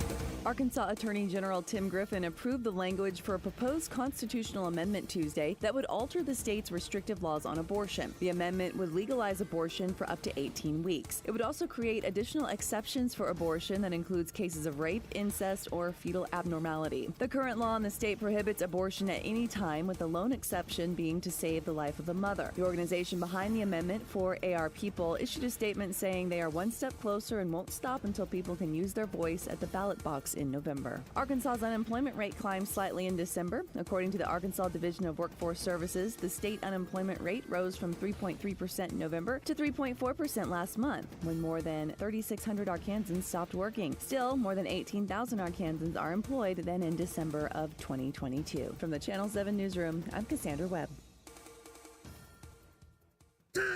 Are you still on the sidelines? Then it's time you suit up and get in the game. Download Arkansas's favorite sports wagering app, Bet Saracen, today. Weather from the Fletcher Weather Center. with Channel 7's Melinda Mayo. Starting off with more fog early today and then a few scattered showers. Not as heavy as yesterday, though, and a high around 60 degrees. Tonight's low drops down to 48. Just a 30% rain chance on Thursday and highs in the low 60s. From the Channel 7 Weather Center, I'm meteorologist Melinda Mayo. Folks, the bad weather has put us behind. We are desperate to sell cars and trucks. Please come to Fletcher Dodge and name your price. If we can do it, you win. Roger Scott for Alcoa Community Federal Credit Union and their New Year's auto loan special. Rates as low as 3.99% on 22, 23, and 24 models. No payments for 90 days or up to 84 months financing. Now listen to me now. Offer valid through January 31st only. Get approved online at alcoacommunityfcu.org. Pickleball, one of the fastest growing games across the country. The Wooded Rock Athletic Club is opening a new state-of-the-art indoor pickleball facility next month. Play pickleball indoors and be free from the heat, cold, wind, sun, rain, and insects. Pickleball at the Wooded Rock Athletic Club has observation and lounge areas, flat screens, and it's a family-friendly facility. Join the Wooded Rock Athletic Club today and save 30% off joining fees with no monthly contracts. LRAC.com for more information. That's LRAC.com. Finding great candidates to hire can be like, well, trying to find a needle in a haystack. Sure, you can post your job to some job board, but then all you can do is hope the right person comes along, which is why you should try ZipRecruiter for free at ZipRecruiter.com/free. ZipRecruiter doesn't depend on candidates finding you. Its powerful technology identifies people with the right experience and actively invites them to apply to your job. You get qualified candidates fast. So while other companies might deliver a lot of hay, ZipRecruiter finds you what you're looking for. The needle in the haystack. 4 out of 5 employers who post a job on ZipRecruiter get a quality candidate through the site within the first day. ZipRecruiter, the smartest way to hire. And right now, you can try ZipRecruiter for free. That's right, free. Just go to this exclusive web address, ZipRecruiter.com/free. That's ZipRecruiter.com/free. ZipRecruiter.com/free. After I drop the kids off, I have to run across town for a meeting, hit the gym during lunch. Jake has soccer tonight, and Emily has gymnastics? Oh, did I turn on the crock pot this morning? With a never-ending to-do list, it's easy to forget something important, like setting up a life insurance plan with Shelter Insurance. Your local Shelter agent can show you how to create a safety net for your family. Shelter Life Insurance Company, Columbia, Missouri. See Shelter agent Matt Warden in Little Rock, Seth Hobbs in Bryant, or Nick Gennardi in Sherwood. 103.7 The Buzz is your home for Arkansas Razorback basketball. Coverage is brought to you by Red River Ford, Lion Legal, Central Arkansas Cadillac Dealers, Malvern National Bank, and Genesis of Conway. Ladies and gentlemen, get ready for a night of heart-pounding action. Pinnacle Fight Night, where warriors become legends. On February 3rd, experience the thrill of professional boxing as top fighters Carlos Nava, 10-0 with 6 knockouts, and Thomas Candyman Blair, 7-0 with 3 knockouts, defend their perfect records at the Maumelle Event Center as fighters from around the U.S. compete for victory. Don't miss the chance to be a part of history. Tickets are selling fast, so grab yours today at Eventbrite. Pinnacle Fight Night, where legends are made. Cards issued by Sutton Bank and Celtic Bank, members FDIC. Terms and conditions apply. Are you the decision maker in your company? Do you want more control over your business spending? Meet Ramp, the only corporate card and spend management platform designed to save you time and money. Ramp offers unlimited corporate cards with spend controls you can customize to stop wasteful spending before it happens. Ramp makes expense reports a breeze by automatically collecting receipts and matching them to the right transaction. You'll close your books in hours instead of days. Ramp allows you to see all of your company's spend in one place, so you can make quick, informed decisions about your business finances. Plus, Ramp will share insights based on your spending to help you cut costs. Over 15,000 businesses have added up to 5% to their bottom line with Ramp. You can be one of them. If you're a decision maker, adding Ramp could be one of the best decisions you've ever made. And now get $250 when you join Ramp. Just go to ramp.com/sports. Ramp.com/sports. ramp.com/sports. Hey, it's Brooke here, and at Chris Crane Hyundai, we've got a huge selection of pre-loved vehicles like never before. Late models loaded with new technology? Check. Payments to fit any budget? Check. Silverados, Civics, Broncos, and more. Check, check, check. Saints that love to say yes? You know it. Our pre-loved inventory has never been better than now. Come visit your friends at Chris Crane Hyundai on Museum Road in Conway and online at chriscranehyundai.com.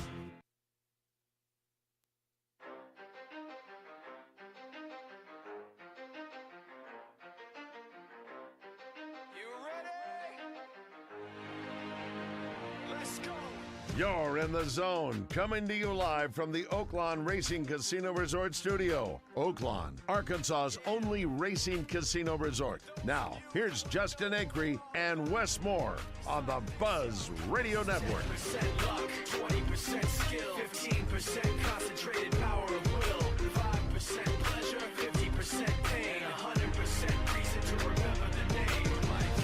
He doesn't need his name up in lights, he just wants to be heard, whether it's the beat of the mic. He feels so unlike everybody else, alone, in spite of the fact that some people still think that they know, but no, he knows the code. It's not about the salary, it's all about reality and making some noise, making a story, making sure his click stays up. And it's time to dive in. Talk a little Razorback. Oops. The Red White Report is brought to you by Big O Tires, with locations in Conway on Harkrider and in Cabot on Prospect Court. Big O Tires offers an endless selection of wheel and tire combinations. Big O Tires. They have everything you need to fit your budget and style.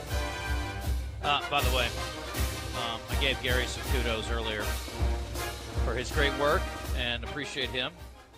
And I also want to tip my cap to our own Wes Moore, who is making his debut on the board. So, Wes, I appreciate the effort.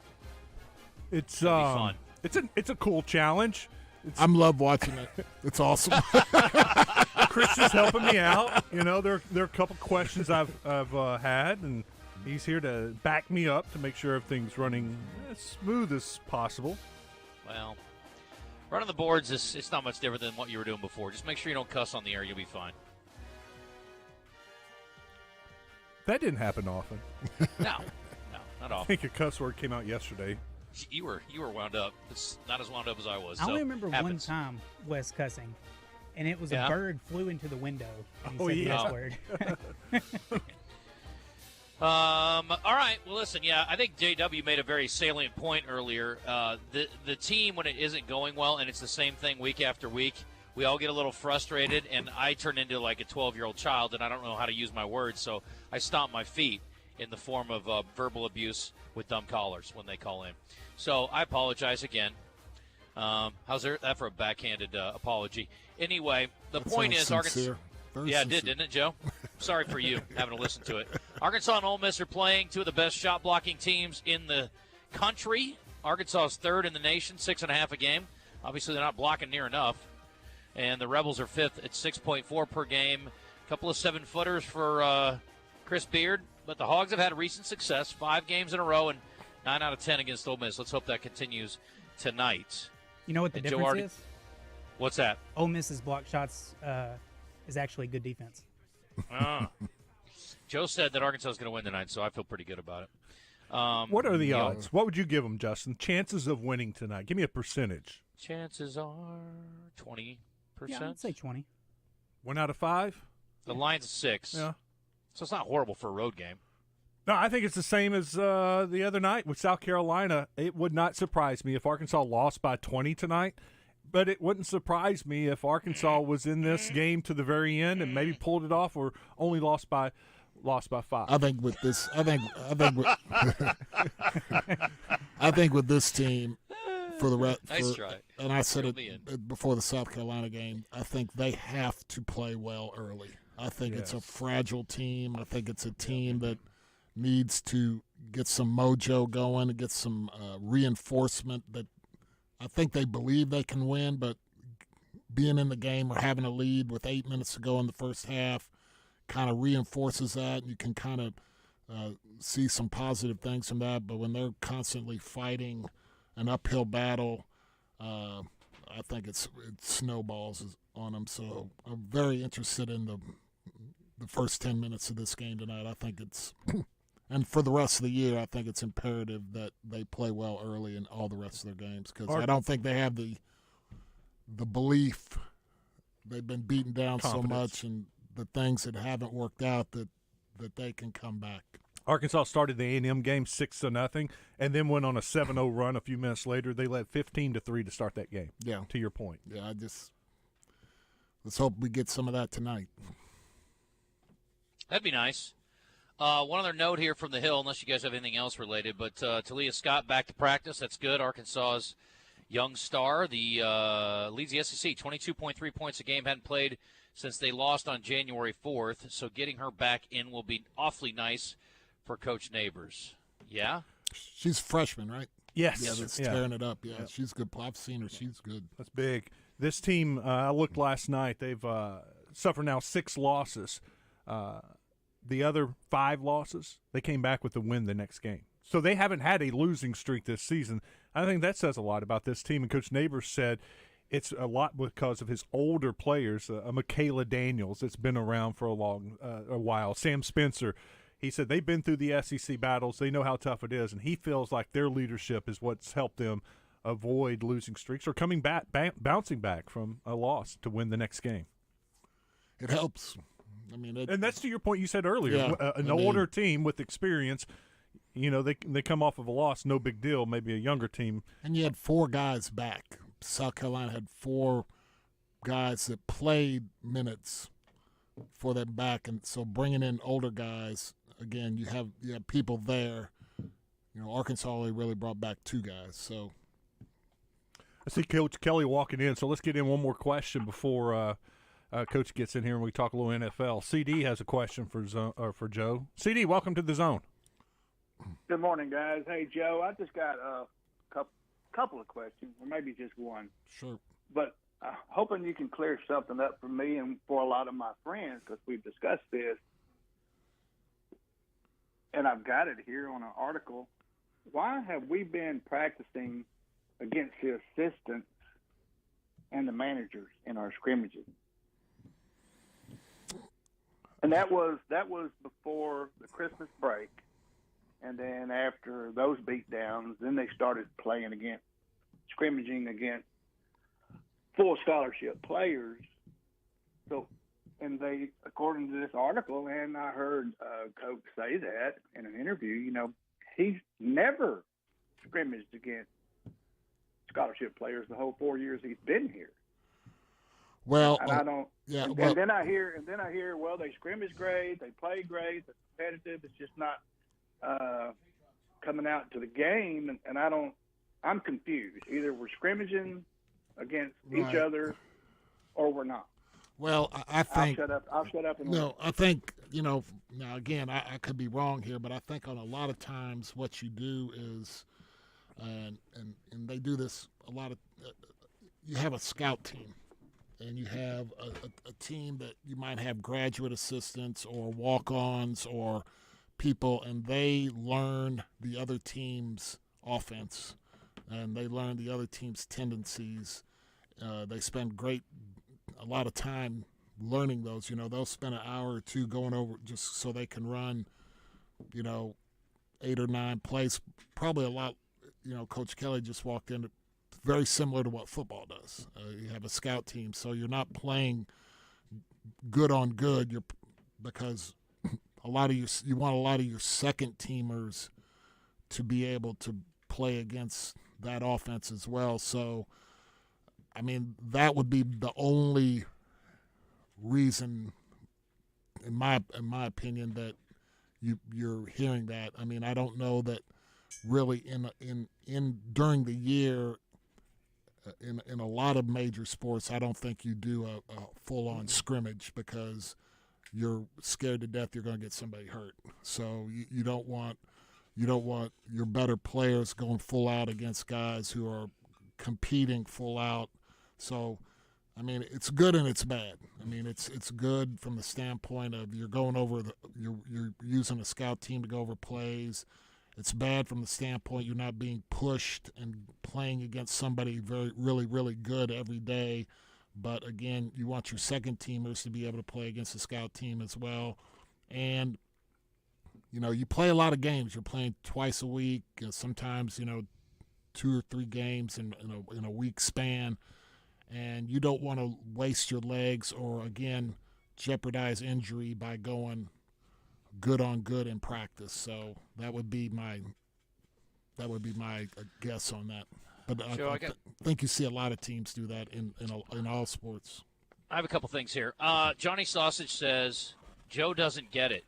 Now, Joe, I want to caution you because we are having a calm, peaceful, kind day today. We're going to keep that up, if possible. I don't get a lot of things, so I'm okay with that. Would someone please enlighten Joe that the problem with the Hogs has nothing to do with practice translating to the game? The problem is clearly the team spends way too much time on their hair, nails, and post-play celebrations. It's so obvious. Okay. Well, he classified Johnny Sausage. His name fits him, so I'll just leave it at that. He's a meathead. I think that's someone poking the bear right there. That's someone just messing with Justin. Rusty I like says, it though. If he's poking the bear and messing with Justin, yeah, I take back everything I said to you, Jimmy. Take back everything. Serenity now. Rusty says it's obvious the days that JW takes his meds. Yes, well, he does have his kind moments. This is on our Southern Structural Solutions text line, Joe. How many of the transfers came from winning programs? I know Mark came from one. He has transferred or become our best player. I think a lot of these players transferred from a losing culture, and it's come over. Joe? I know Louisville, Temple, Missouri. When Brazil, they were not good when he came. There's some truth to that. Cincinnati. Yeah, I mean Cincinnati, Washington. Yeah, I mean you can't argue that point. I don't buy. I don't buy in. I mean, I think that's some of it. I mean, there is truth to the fact. I mean, but I don't think if you're part of a losing program, you're a loser. I think what it does do though is that when you're evaluating people and you're going, oh, he averaged 19 points a game, the thing you always have to understand is bad teams always have a leading score. Somebody's got to shoot it. You know, bad football teams have quarterbacks that throw touchdown passes because they have to. So I think that's where you get skewed a little bit. It's like, man, this guy can really score. Man, this guy can do this. Man, this guy can do that. Well, you know, all teams have to have those aspects of it, and so. Yeah, you know, that is what can get skewed. I think more so than they're just not as good as you think they are, as Joe, opposed to being losers. You know, two quick ones here, and I want to get to Coach. This guy says from the 870, do you think Brazil's knee is 100%? Yes or no? Yes. Okay. This guy says, does Big Joe feel like NIL played a role in the retirement of Nick Saban and Coach Kelley, and why? Maybe not Coach K. Oh, Coach K, you mean Coach Krzyzewski. Yes. I always think Coach K is the one that's with us. Thanks, Justin. I think the portal. That's the nice thing I ever said to you. I mean, I don't think they go. They're kind of hand in hand, the NIL and the portal, the movement. I think the movement of players, which a lot of times is due to the fact that there's money here and there's money there. But I think the lack of loyalty or stick-nutiveness from players to stick it out and fight and you know, if it doesn't go their way right away, they bolt. I think that had a lot more to do, but I think, you know, NIL has something to do with that. I mean, because if somebody's saying come here, and you know, it's like somebody was saying, well, why would Tremont Mark leave Houston? They went to the Final Four. They're going to be a great team. And I said, well, money could have played a part of it. I mean, shots. Well, let me ask this question. So, go back 10 years ago, 15, 20, it didn't matter. Before NIL, and some kids go to college, and the only way they were going was on a scholarship. Say they're going on a basketball scholarship. Could they go whenever they wanted, because maybe they didn't have money or just want to be great? Could they go and just shoot? Go down to the gym by themselves and just shoot? Could they do that? Yeah. Well, maybe part of the problem is now they have money, and I can go down and shoot for a couple hours, or I can go do whatever I want because I've got some money. You know, that might play a part in some of it, too, because I know for me it would have. Like, I was poor when I was growing up. If I didn't have anything to do, I'd just go run, work out, whatever. But if I'd had a little bit of money and been able to go have a good time, go whatever. Shopping. Yeah, go to the mall. I would have spent less time in the gym. No, there's no doubt. Absolutely. So. Kevin Kelley dominated high school football in Arkansas, winning 9 state titles in 18 years at Pulaski Academy. He's now turning his attention to dominating the airwaves on the Zone. He's brought to you by the Little Rock Athletic Club, who's currently building a state-of-the-art indoor pickleball facility. Little Rock Athletic Club. No contracts and save 30% off joining fees. Hi, Coach. I'm enjoying watching Wes work the big board. Yeah, we all are. Do I look more professional? You look since I can very. do this? You do. Because I always think Justin's the only professional here because he's working the big board. Yeah. And now I know you're a professional too. Well, now it shows, and Justin would act like he was doing something really, really difficult, and now it's proven because if Wes can do it, it can't be Oh, that Joe. Anybody Come on can do now. it. Well, here's the deal. As the great philosopher I was trying to Bill get a Vickery once- compliment in there, but that didn't kind of work Joe's out. on a little roll today. I mean, we got meatheads. It didn't guys come that- out the way I planned. I got a couple choice words for Joe since I'm a couple states away. But listen, here's the deal. As the great Bill Vickery once said, a Reese's monkey could run the thing. Okay, it ain't that hard. Let's keep it real. Secondly, this is the only way I can get Wes off his damn phone. So it is nice to see him doing some work for a change. He's engaged. It's good to have you. Anyway, Coach, what's up? How are you? Doing great. Yesterday I went through about 400 different things on Twitter, and there was about 274 of them had to do with people hating on Brock Purdy and people sticking up for him. Is he deserving of the hate that he's gotten or the criticism, or is it poorly placed? Maybe a little bit of both. And what I mean is, they shouldn't be hating on the guy, but he is he's a product of a very good, talented system. But so are all quarterbacks. I mean, look at Mahomes this year. He struggled without, some of the same good receivers he's had in the past. And you're going to be a little better if you're surrounded by good people. And Purdy is in a good system. He's taken full advantage of it. I think we got to see what really that was all about when they were missing Trent Williams for a 3-game stretch and Debo for a couple of games and they lost 3 in a row or whatever. That's going to be that affected him. I don't think he's a Lamar Jackson. I don't think he's a Patrick Mahomes. He's nowhere near that. I'm not saying he's not going to be, but they're not asking him to be. And he's got extra time because of the way they run their offense and play action and all that. But at the same time, they've not had anybody. Look at Garoppolo. Because of the way that they play their game, they are rarely asked to play from behind, and they're rarely asked to throw the ball when they don't have to throw the ball, when they could be running it. If you're behind, you've got to throw the football. He was able to do that. I like the guy. I wouldn't. Competes. I wouldn't. Yeah, he's a great person. He competes. He does whatever he has to do. But I wouldn't pick him to be my franchise quarterback. I don't think he's in the top 10 best quarterbacks in the NFL right now. If you could put them all in the hypothetical same situation. Okay, interesting. Now to say he's not Mahomes and not Lamar Jackson, that's fair. But that's like saying, like we were talking earlier, that's like saying you're not Giannis Antetokounmpo. That doesn't make you a bad some people person or are a bad saying. The player. reason I say that, some people are saying that, Justin, because he was the MVP leader in odds for half the season. And so if you're going to put him in that category, he was. Yeah. I mean, Vegas odds, the guy was leading for a long time. C.J. Stroud had a better, incredible rookie season, but I didn't put him in the MVP conversation just because. No, and I didn't either, but I'm just saying Las Vegas did. Yeah, well, that's because fine. the numbers he was putting up. I'm talking about logical thinkers who understand football at a deep level like you do.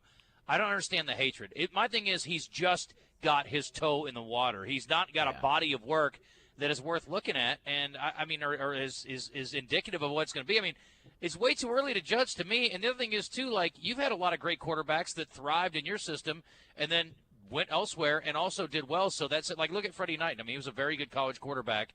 He did well in your system. I mean, look at Lane. Did really well in college. Like, those guys. Spencer Keith went and led Kent State to the highest ranking they'd ever had. And there you go. But you probably had some guys that fizzled out. But to me, again, sure. I don't like the concept of system quarterback. Do I think Shanahan's a great offensive coach? Yes. Is he surrounded by great weapons? Yeah. But most successful guys are. Like, I saw somebody talking the other day. It's like nobody crapped on Joe Montana because he had the best receiver of all time, an all-pro tight end, and he also had a really, really good running back. Roger Craig. Roger Craig. Thank you. So. I don't know. And John Taylor wasn't too shabby. John Taylor, last I checked. wasn't bad Dwight Clark Troy, wasn't bad either. How about Troy Aikman? With Emmett, Michael, and the big three there. And the best offensive line in football. Yeah, great players. Great quarterbacks usually are surrounded by great players. The ones that manage to stay there every year, no matter what, which Mahomes has. I mean, he's in the AFC Championship game for 6 straight years. And I'm not a big Mahomes fan, but he's darn good. You can't. I don't care what talent you've got to go to that for 6 straight years. You've proven something, and you look at Brady. How about the stat? Brady or Mahomes have been in the championship game for the last 13 years. Yeah, one of the two of them. That's insane. Because Burrow beat for 13 Brady to go to straight, the Super Bowl. Yeah, but they've been Beat in Mahomes. they were beat Mahomes. They were in the AFC Championship game for the last 13 years. Either Brady or Mahomes won, which is crazy because Brady hadn't even been in the thing in the AFC for 3 years. Yeah, I looked it up at one point because people were jumping on Dak because he hasn't won a Super Bowl since he's been the quarterback, and I was like, it was the same stat. Either Mahomes or Brady have won the Super Bowl, except for what was it, guys? Like 2 or 3 other quarterbacks. Yeah, and one of the quarterbacks had already retired, and then and the other was Stafford.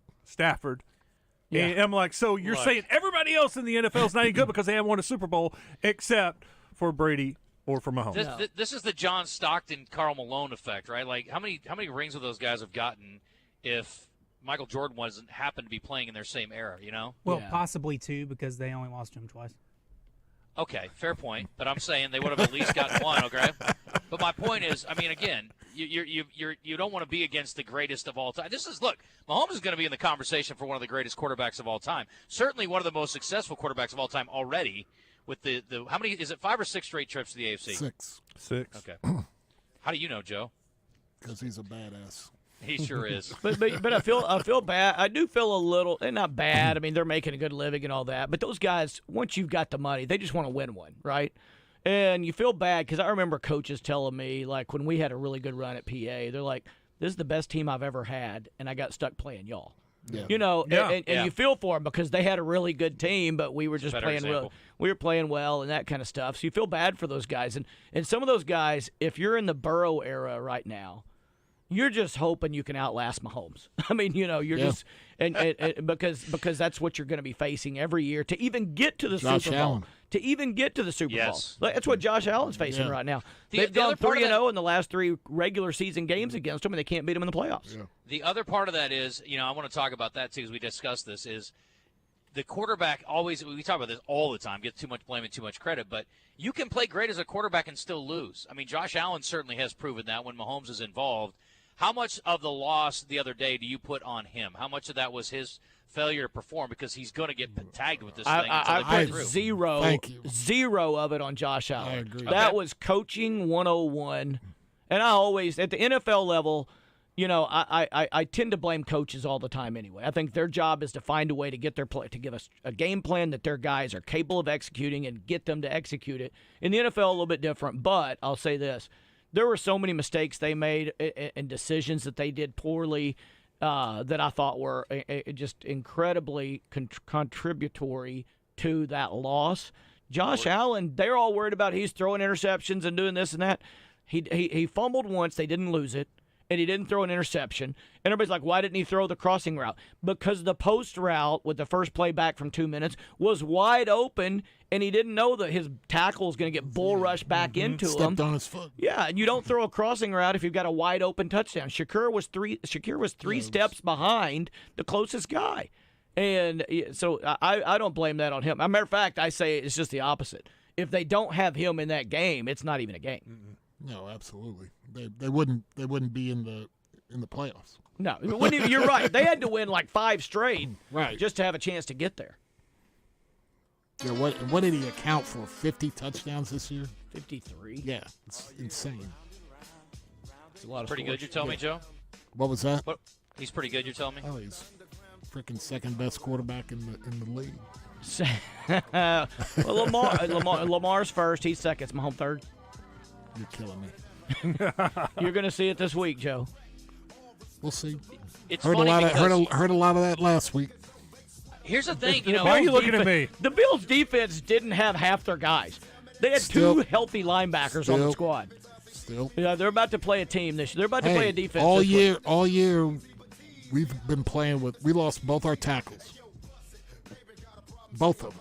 Oh, I'm not saying they're not good. I'm Both just of our saying you're going to tackles. play We a defense. lost both of our You're playing a offensive real tackles. live defense this week. A real number 1 defense. All right. Number 1. This is perfect because you got Lamar Jackson against the number 2 defense, and you got Patrick Mahomes against the number 1 defense. That's why I think we have a chance. No doubt you got a chance. Our defense, for sure, yeah. Our defense is good. They are You're good. going to ride the D, Joe? Is that the Been deal? riding them all year. Riding Hey, what? Joe, what you been riding? Here's the thing. Riding the Again, D. going back to the Jordan thing, like I could have given Jordan the MVP every year he played in the league, right? But they didn't You like that? just to break it up. They didn't just to break it up. So it's same thing this year, right? Like, if you're starting a team, you're taking Mahomes over Lamar, right? Even though Lamar may deserve the MVP, you're still taking Mahomes first, Depends right? on who my coordinator is. It's a no-brainer. It's you. You're the coordinator. Who are you taking? Well, he would take Lamar because he hates Mahomes. I would take Mahomes if it was me. Okay. If it was me. I think he's a better. I think he's a better passer. There's no question he's a better passer. You take Brock Purdy. You would not take Brock Purdy. I take Josh Goff before Brock Purdy. I'll be honest. Josh Goff. Yeah. Who's that? Josh. Jared Goff. My bad. My bad. That's Jared's. That's Jared's older brother. He was really good. He was really good in J-High. Josh used to be SID at Old UCA. Josh. I do that all the time. I'm so dumb. I know Josh. I don't know Jared. What do you want from me? Anyway, Josh got a good arm, though. He makes good decisions. Anyway, Joe, appreciate you. Thank you, guys. Are you leaving? Yeah, I got to go. He leaves at 11:30 every week. Not when you're not here. Oh, he brought your lunch. What do you care? Oh, You Justin's got what not you coming in? I'll stay one more second. Oh! He's got a good-looking Celtics sweaty on today. Yeah, I'm looking at the video. I see you guys in there. That's fine. Anyway, we'll be back in a second. Or maybe we won't. I don't know. Whatever Joe wants to do, I guess. No, I'll be back.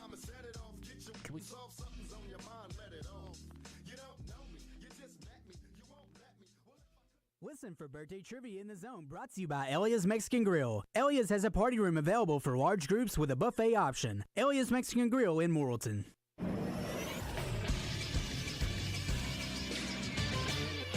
This is Sports Center. Busy night last night in college basketball in the top 25. South Carolina downs number 6 Kentucky 79-62 to get to 16-3 overall, 20 points for Taylor Cooper on the evening. Unranked Texas beats Oklahoma's ranked number 11 75-60 on the road. Number 4 Houston beats number 21 BYU 75-68. Number 17 Creighton beats Xavier 85-78. Duke beats Louisville 83-69, and Michigan gets hammered by number 2 Purdue 99-67. I'm Josh Neighbors for the Buzz Radio Network.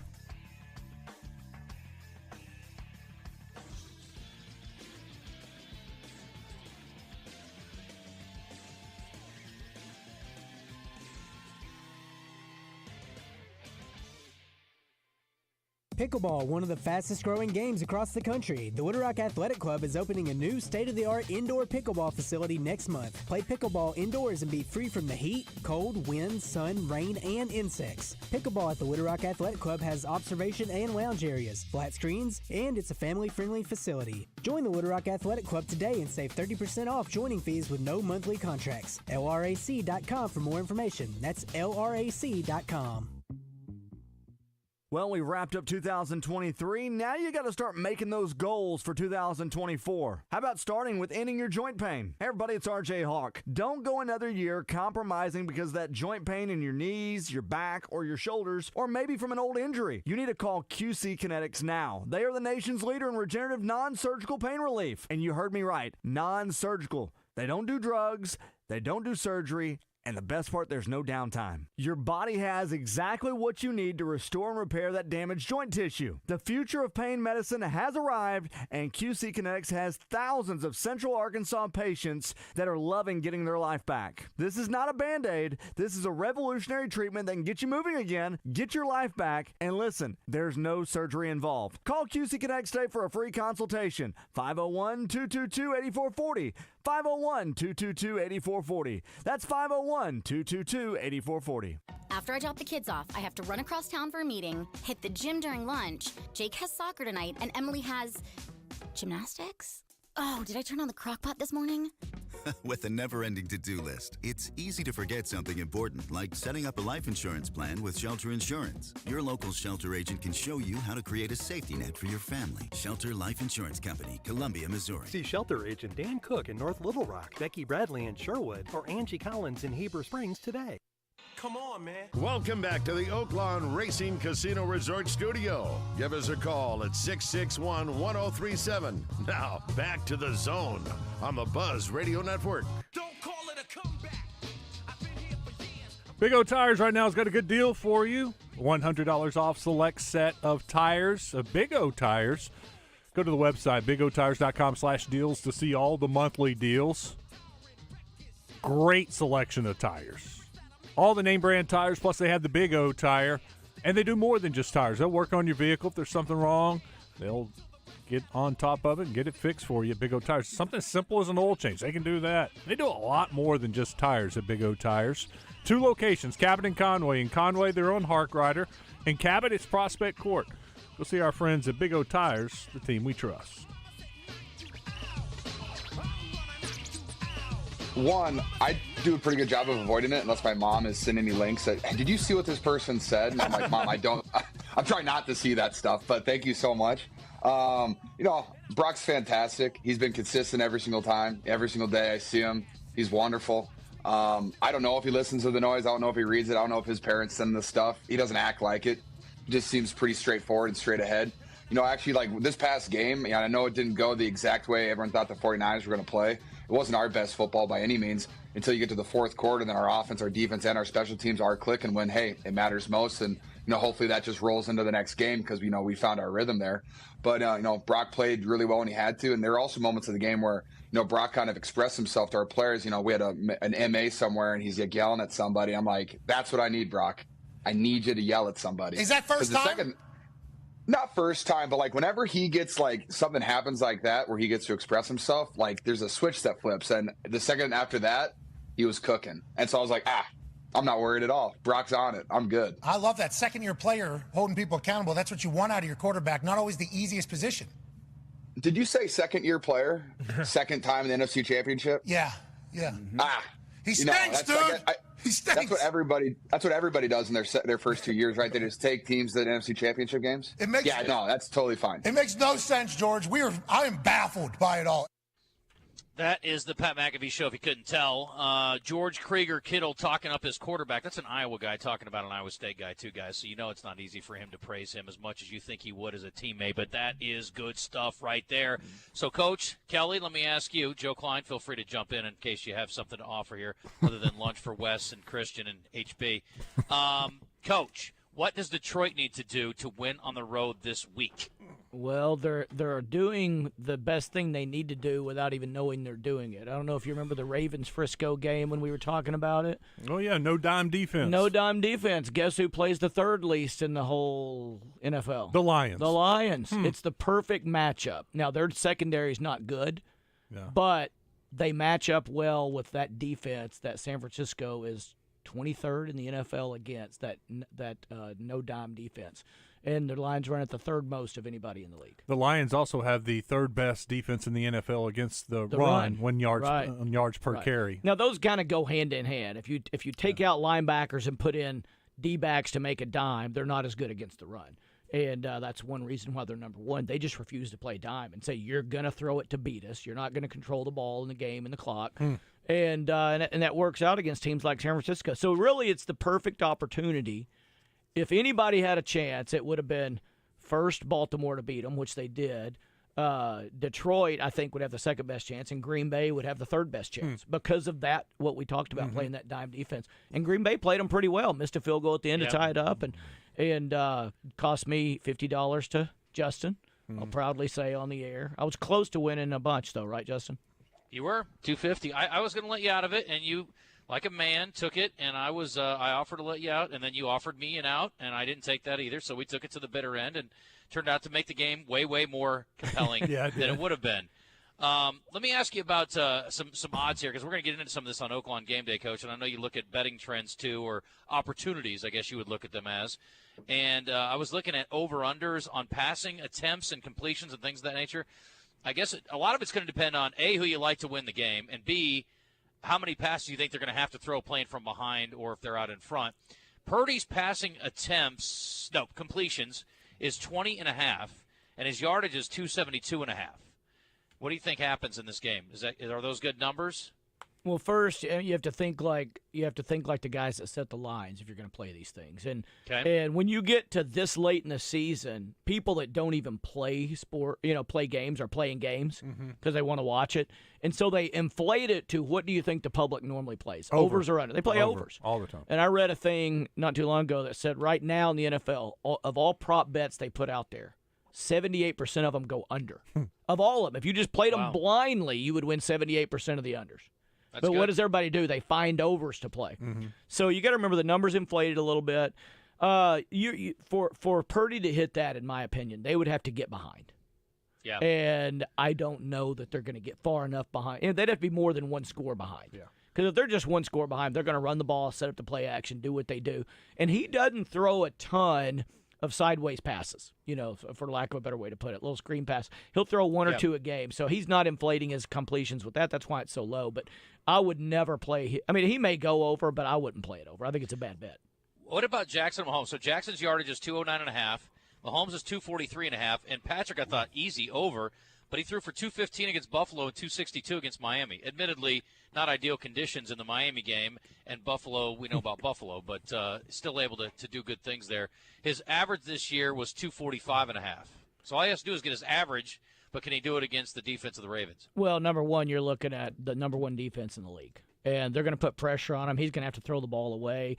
Now, his attempts might be over. I don't feel good about his completions or his yards because you look, too, and if you look at Andy Reid and the history of his runs, he loves to run the ball when it gets later in the year. And Pacheco's pretty good, and he's running the ball well, and they don't trust their receivers, so they've got to set them up for different situations. So, they're just running the ball a lot more than they ever have, and that shows. So I think if I'm going to play it, I'm not going to play the over. I'm going to play the under on that, too. And the only hope is you hope they get behind and have to throw the football. If you don't care who wins or loses, you want him to get behind so he's got to throw. And I don't see that happening either. I see a pretty close game throughout. Okay, so who do you like in these two games, especially the AFC since Joe is there, and I know that you're going to pick the Ravens. I am. The Ravens are going to win the game. I just don't think – I don't think there's any question about it. And I know that sounds crazy, but y'all can get me on it next week. I just think their defense – if I had to put money on it, if I was betting – I would not. I would bet the Ravens. And let's be honest, the Ravens receivers aren't that great either. I mean, they've got Zay Flowers. He didn't have 1,000 yards. No. But he's a young guy. He's coming on. OBJ catches 2.7 passes a game. So he's not. They're not throwing to him. Their best tight end, one of the best in the league, is Andrews is out. Is he Mark out? Andrews is. He might be back this week. He won't be 100%. But he's been out for 8 weeks. Yeah. And then they're playing Isaiah Likely, who had a great career with Coastal Carolina, and he's stepped up and done. Likely's the guy who tore up A-State. Yeah, remember Acre? You and I were there. We're like, who is this guy? I forgot about that. Yeah, he's Tight good. end? Yes. Yeah, he had like 4 touchdowns or something. Yeah, no, he was a monster. He's a great-looking dude with his shirt off. I'll tell you what, he was running around. Well, he's not. Pregame and Weston are like, dear Lord. The problem for the reason they have to use it, obviously they have to use it because Andrews is out, but he's not a great blocking tight end. Andrews can block and run routes and catch. He's not what they would call a 3-down tight end, which you don't. But they're having to play him on a lot of downs, but mix up their personnel. But I just think Baltimore's defense is better suited to this than Kansas City's. Kansas City's defense is very, very vulnerable against the run. Okay, Great pass defense, best in the league. But they're against the run, they give up a lot of yards per carry. They're way down the list. Can they load the box and play man on the back end and make him beat them? No. Okay. I had a question about that Kansas City defense because I saw him playing some man-to-man last week against Buffalo, and you saw Josh Allen take advantage by taking off and running. Well, we know Lamar likes to run. How often do the Chiefs play man-to-man? And if they how often do they play man-to-man? Now you're getting into really cool stuff. And the reason I say that is because the Chiefs love to blitz. Yeah. I mean, everybody knows he likes to blitz, and I'm all for that. I think people should blitz more. Every quarterback in the league is worse when they're blitzed. But you do have to play a lot of man, and when you do that, when the quarterback runs, the D-backs have all got their backs turned, and he can run for a long ways. That's when you have big runs. So they've got to pick and choose their times, but not only that, they've got to disguise it really well. So what you'll see the Chiefs do is walk up 6 or 7 guys on the line of scrimmage and make it look like they're blitzing all the time. And half the time, they'll bail them out of there quick just so they hope he can't figure out when they're blitzing. And they started doing that in the second half against Buffalo, and that changed the game. Mm-hmm. Is he too fast to spy? It'll help to spy him. I would spy him, but yes, he's too fast to spy. What the spy does is make sure he doesn't run up the middle.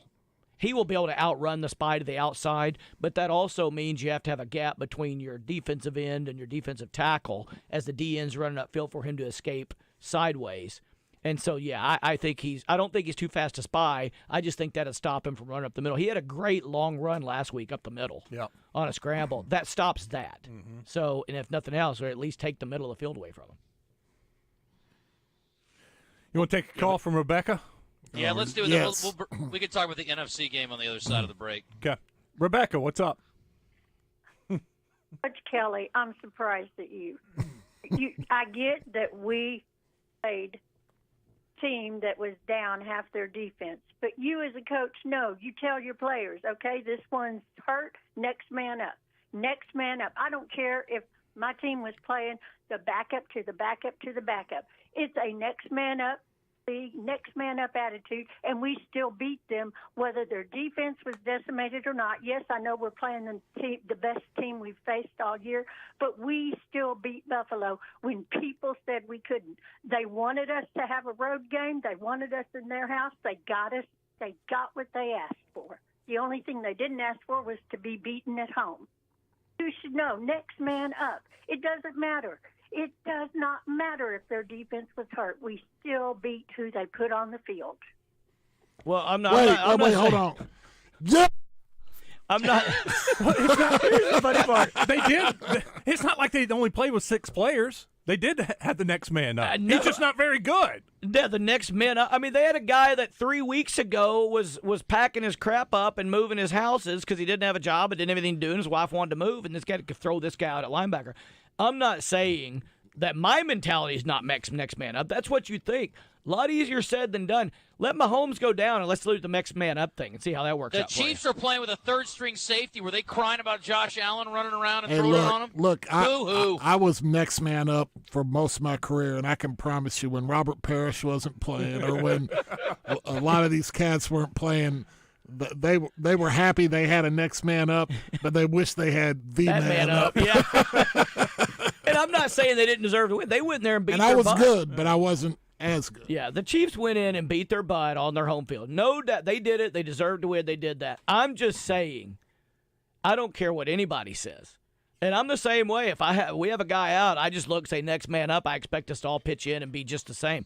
But it's not that way. That's not that, especially in the NFL, where it is that guy, that their middle linebacker calls all their defenses, checks all their coverages, checks all their fronts when he sees a different formation. To teach a guy to do that is really difficult to do. It just made it easier for Kansas City to win. I love Rebecca's passion. I love her passion. But it's like we lost receivers for 2 or 3 years because they went other places because they could get more money. And we had a next man up for those guys, too. How'd that work out? Well, they're winning. They're winning, but they're not throwing to those guys anymore. It was a lot easier. Yeah, it was a whole lot easier. It was a whole lot easier when old Hill was running along. That's the point that I've always said to our team. I've always said we want you to be next man up. But the big thing is this. When we've got that guy, it allows us more room for error. It allows Buffalo more room for error when they've got him. But the Chiefs beat their butt. Don't get me wrong. Well, and it makes it easier. It's like when I played with Sacramento, and then when I played with Bird, I was open a lot more. Yeah, and yeah. I was a lot easier to make I those could shots. free and frolic around the lane because they were all worried about Bird, McHale, Parrish. Were they right in guarding Bird instead of you? Absolutely. Okay. It's going to be a great weekend at Oakland. Horses will be back and running. Maybe a little muddy, but they're going to be out there, and that's better than it was last weekend. Head on down to Oakland. Make it a weekend at Oakland. Oakland.com. Book your reservation in the hotel. You can also book your tickets. You can also make reservations for the restaurants. Mainline Sports Bar, great place to watch the game, bet on the games, good food, good times there. Oakland in Hot Springs. Make it a weekend down in Hot Springs.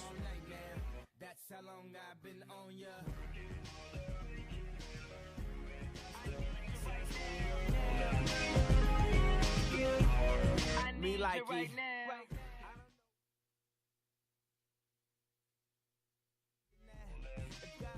The Bucks are back.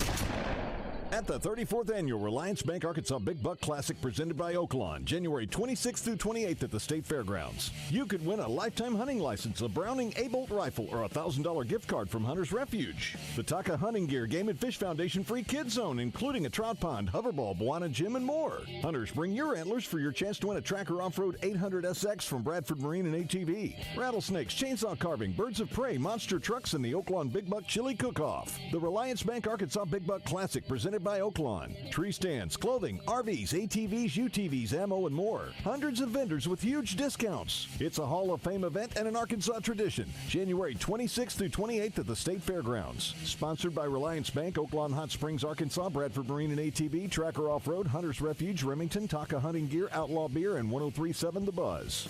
Visit BigBuckClassic.com and Facebook for more info.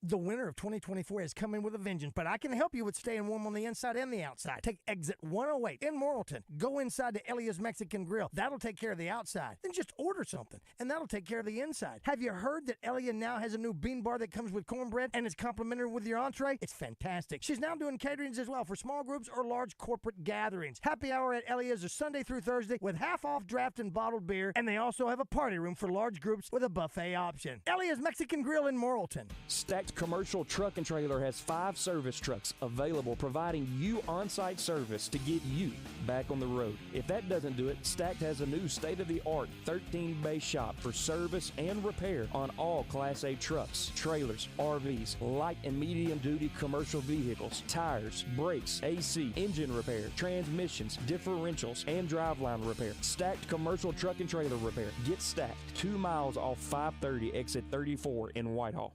Roger Scott, I'm going to talk to you about Sigma Supply Packaging Products and how they think outside the box. Sigma Supply, they're problem solvers. Now, they've been helping business owners for years with their waste audit analysis program. They're going to come in, they're going to analyze your packaging and shipping and see if automation is what you need to cut costs. Call or text sales manager David Breitenberg with Sigma Supply, and you can schedule your waste audit analysis. Here's the number, 501-617-4600. Sigma Supply Packaging Products. If you're not using Sigma Supply, you got low-grade product, man. This is Pat Bradley for Alcoa Community Federal Credit Union in their New Year's Auto Loan Special. Listen close, offer ends January 31st. 3.99% interest on 22, 23, and 24 models. No payments for 90 days or up to 84 months financing. Don't delay. The Alcoa Community FCU New Year's Auto Loan Special with rates as low as 3.99% ends January 31st. Get pre-approved online at alcoacommunityfcu.org. Serving Saline, Grant, Garland, Hot Spring, and Perry counties. You're listening to the best midday sports talk show in all of Arkansas. You're in the zone with Justin Acree and Wes Moore, coming to you live from the Oaklawn Racing Casino Resort Studio on the Buzz Radio Network. Bank Arkansas Big Buck Classic presented by our friends at Oaklawn. Tommy Murchison's coming in studio to kick it with us at 12:30. We do have a What the Hell segment today. Coach Kelley, you're welcome. And Kevin Kelley in studio. Thanks to the Little Rock Athletic Club. We appreciate them very, very much. And also we bid adieu to Joe Kleine. Go see him at Corky's today. Coach, NFC, give it to me. Break it down. What's going to happen and why? Man, I love both these games. And that's probably why they put this one second. I think everybody might be looking forward to that. The Lions are the story, right? You know, they're not too far removed from an 0-16 year. Dan Campbell, I got hooked on Dan Campbell videos this week. And just one night, just started looking up Dan Campbell videos. And I wanted to conquer the world. And I think that's what he does for his team in practice before they walk out, to get them to be at their best in practice, and they've gotten better and better all year long. They don't have the best defense in the world, but they've decided, what are we going to be? We're going to be run stoppers and make somebody throw over the top, maybe make Hutchison, give him a chance to rush the quarterback a little bit. And they play the perfect defense as far as on the front end. They play the perfect defense to stop what Frisco does. Now, Frisco's got some great players. Deebo Samuel's good. I'm assuming he's going to be back because the total went up a point, and usually that's what that means. They know he's going to come back. They're not going to raise it if he's out. And then they've got Kittle. They've got some web. I think Brandon Ayuk is one of the best receivers in the NFL. I think he's unsung hero because of all the other stuff. But I love the Lions' thunder and lightning attack with Montgomery and Jamar Gibbs. I wish they would go a little more lightning than they do at times, because they need to get that kid the ball more. He's really, really good. But Amon St. Brown is one of the best receivers in the league, I think. They run the perfect offense. And, man, they call stuff perfectly for Jared Goff. Play action, give him a little more time. Don't give him too much to do. He's a little bit of the Purdy-type quarterback to me. It's a similar kind of offense as to what they do and ask their quarterbacks to do. I think it's a great matchup, and I think it's another last possession of the game type thing that decides it. I really do. If Debo, something happens and we get the word he's out, Lions' chances go up tremendously. Tremendously. Because I think as good as Shanahan is, and he might be the best play caller in the league right now, play designer and that kind of stuff, when you take that guy out that does so much, they use him as a decoy. They use him even on little things. He'll go in jet sweep motion just to draw a linebacker outside, and they'll run in behind him with McCaffrey because they know that linebacker's not there. They have to block anymore because you can't tell if Debo's getting the ball or not. And so you got to widen with him. He does so many little things that you just can't – they're not going to pay any attention to. You can put Ray McCloud in there all you want to for him. They're not going to pay attention to him the same way, and then you've got to throw it to Ray McCloud, which, he's not going to be the same as Debo. Debo's the best run-after-catch guy, run-after-contact guy in the receiver category. So if he's not there, I think that's a tremendous blow to them, and I would move – the line's going to be 7 because at Frisco, it is what it is. It's going to bounce around. But I'd move the line down to 4.5, maybe 4. If it's, I think he's worth 3 points to him. How about the Lions left guard? He left the game, did not come back. I have not heard anything yet. Yeah. And Ragnow got hurt, but he battled through it. And after the game, he said he'd be fine. He's going to play in the NFC Championship game. How much does that impact your thinking on this game? If the center was out, if Ragnow was out, that impacts it way more because he changes the line calls according to the fronts that Frisco comes out with. So basically, if you're a layman, don't understand that completely. If they move the line around and sometimes a guy's inside the guard or sometimes he's on the outside shoulder of the guard, that changes your blocking scheme somewhat, and the center calls that. So when Frank Ragnow missed a game, you could tell a huge difference in what they were doing. And but the guard play is not as important. And the guy they put in, I watched him because I was worried because I was pulling for the Lions, and he did a pretty good job, but he's not asked to do as much. By the way, if you're an Arkansas Razorback fan, Frank Ragnow made you proud. Yeah. Talk about toughing it out and being old school of what we want all of our players to be. That guy did it for his team. Nobody would have blamed him for not finishing that football game when he got rolled up on, and he toughed it out and went out there and played extremely well for that last touchdown. All right, entertainment birthdays coming up in the next hour. Tommy Murchison's coming in. We got more from Coach Kelley. If you want to ask a question, you can send it through our Southern Structural Solutions text line. Throw it at our live fan feedback brought to you by the Gangster Museum of America down in Hot Springs. You can call us at 661-1037. We got some tickets to give away to the Big Buck Classic, and that will be during birthday trivia in the next hour. A couple audio clues, so prepare, boys, prepare. We'll be back. This is Pat Bradley for Brewskis. Get your weekend started with Friday extended happy hour drink specials. The downtown location has 2 floors of fun with karaoke in the bar and J.J. Wilson, the DJ, playing an open format DJ set with something for everyone down in the basement. North Little Rock location gets karaoke party going 9 p.m. every Friday. Brewskis, your home for lunch, happy hour, and late night. 2 locations, downtown Little Rock and the new location in Lakewood Village, North Little Rock. Find us online, brewskispubandgrub.com. For over 30 years, Pickup Truck Accessory Warehouse on 65th and University has been Arkansas's truck accessory headquarters and the only stop for all your truck parts and accessories. If it goes on a truck, Pickup Truck Accessory Warehouse has it. Like step bars, bed covers, toolboxes, and ladder racks, as well as gooseneck, fifth wheel hitches, and drop hitches. All this and more can be found at Pickup Truck Accessory Warehouse, a WeatherTech Diamond dealer. 501-568-0040 or online at arkansastruck.com. And ask about the all-new RSI Smart Cap. High school and college baseball are back. Join me, Kevin Bohannon, every Tuesday at 4:30 for Around the Horn on Drive Time Sports, sponsored by Wood Family Dealerships in Batesville. Sports. We've got that wood. I got that wood. And much more than you can handle on 103.7 The Buzz. KABZ Little Rock.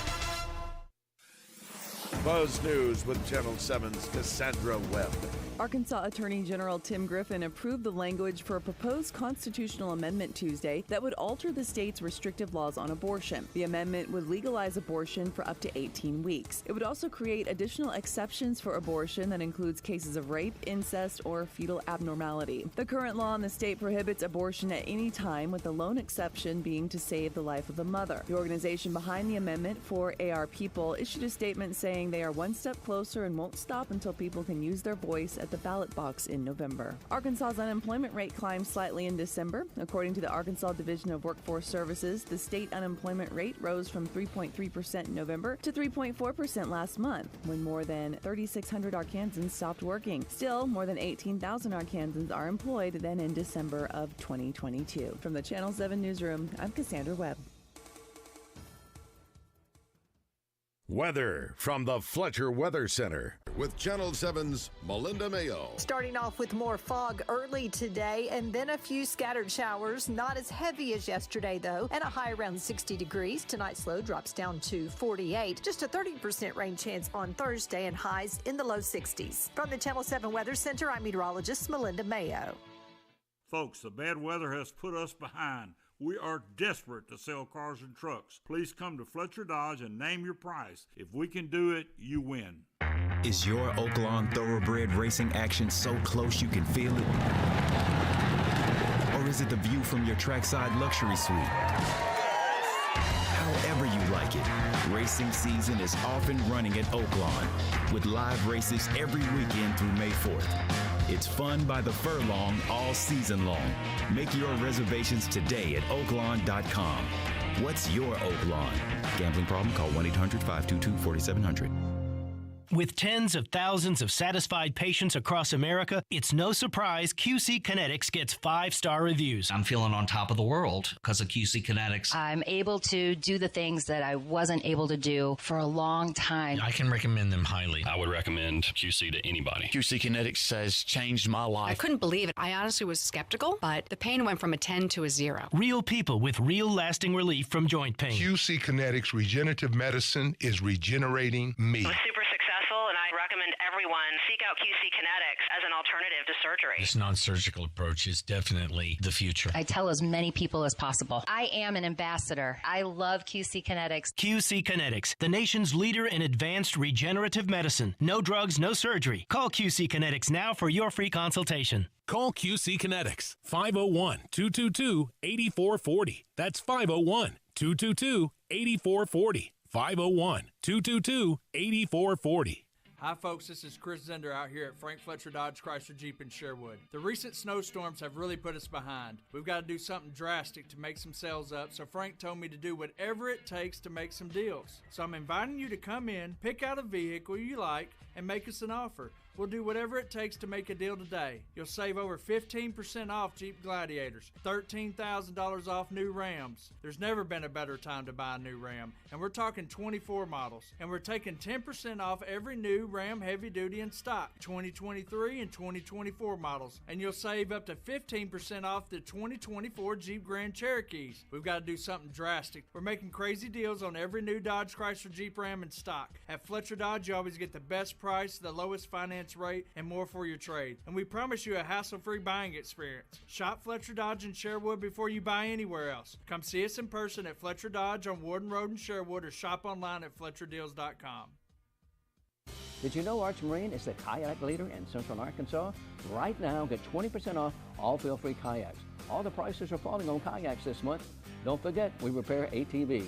Your granddaddy trusted Arch Marine, and so can you. Serious injuries happen every day. If it happens to you, don't wait. Dial 8. Dial 8 for Rainwater, Holton, Sexton. 888-8888. We can meet you online, at your house, or wherever is easiest for you. Dial 8. 888-8888 for Rainwater, Holton, Sexton. Anywhere in the state, dial 8. We've got you covered, Arkansas. Anywhere in the state, dial 8. Rainwater, Holton, Sexton. 888-8888. Responsible attorneys Michael Rainwater and Bob Sexton. Listen for Champs and Chumps Fridays during the Zone, brought to you by Rowdy Hog Pickleball, the only dedicated pickleball store in the state. Located in the outlets of Little Rock next to H&M. Rowdy Hog Pickleball, your one-stop shop to pickleball success. RJ Hawk here with Chris Roberts from Southern Bank. And Chris, I know interest rates are high right now. That's what everybody's talking about. But if you're thinking about a project, whether it be a commercial project or you want to build a house, now's the time to come talk to you about what those future plans may look like. You know, RJ, no matter what the business environment may be, we're always there to sit down with our customers and talk about their future plans and what's going on with their businesses. And that's one thing about Southern Bank is they're a community bank. They want to be your partner. Partnering with our customers is a key to how we do business. And Chris, we talk about those interest rates being high, but the one good news out of that is deposit rates. We have some great CD and checking account rates. Just give us a call and see what one of our personal bankers can do for you. If you want more information about interest rates or those deposit rates that we just talked about, call Chris and his team today at 501-424-0900 or go online at bankwithsouthern.com. Southern Bank, member FDIC, equal housing lender.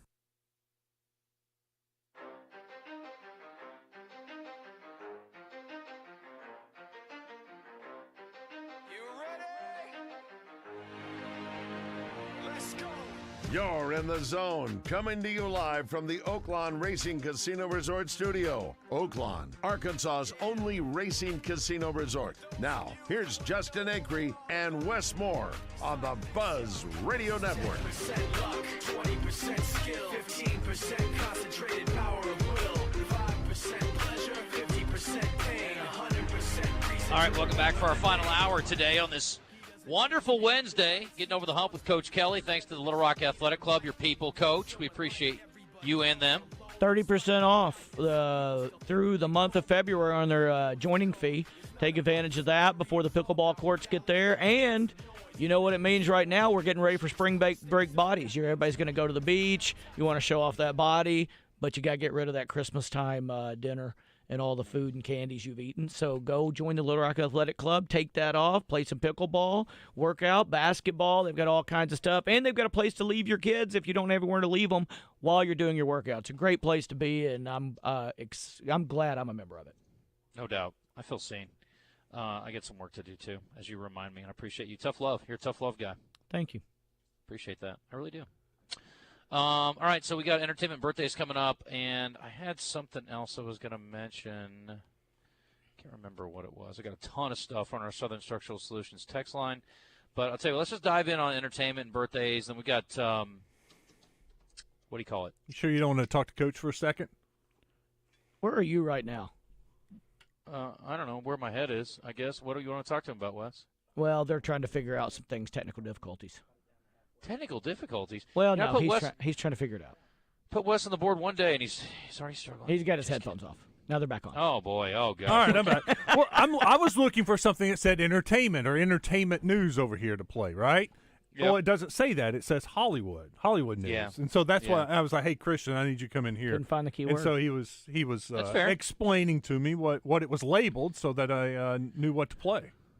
Well, yeah, okay. I was actually going to open entertainment with a clip of a fight I didn't know I needed, but I would love to hear this, actually. So why don't you get back on your sport? What's the fight? Get on your Sport Cuts page for a second if you can. Can you get back to Sport Cuts? Okay. This is interesting. Stephen A., is not afraid of debating anybody about anything. And Stephen A. now apparently thinks that he would, if he took on the former and potentially future president of the United States, he could smoke him in a debate. Now, the key for Trump is, I don't know that he's got to go to one debate, and he still might be able to do what he wants to do.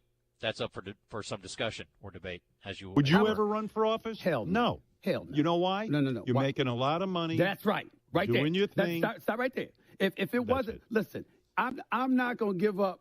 Listen, I'm on Howard Stern show, man. Let me be very candid. I'm not giving up my quality of life to earn $400,000 a year and be stressed every day. It ain't happening. Okay, so that's right. It's that simple to me. Can I confess to you, though? I will.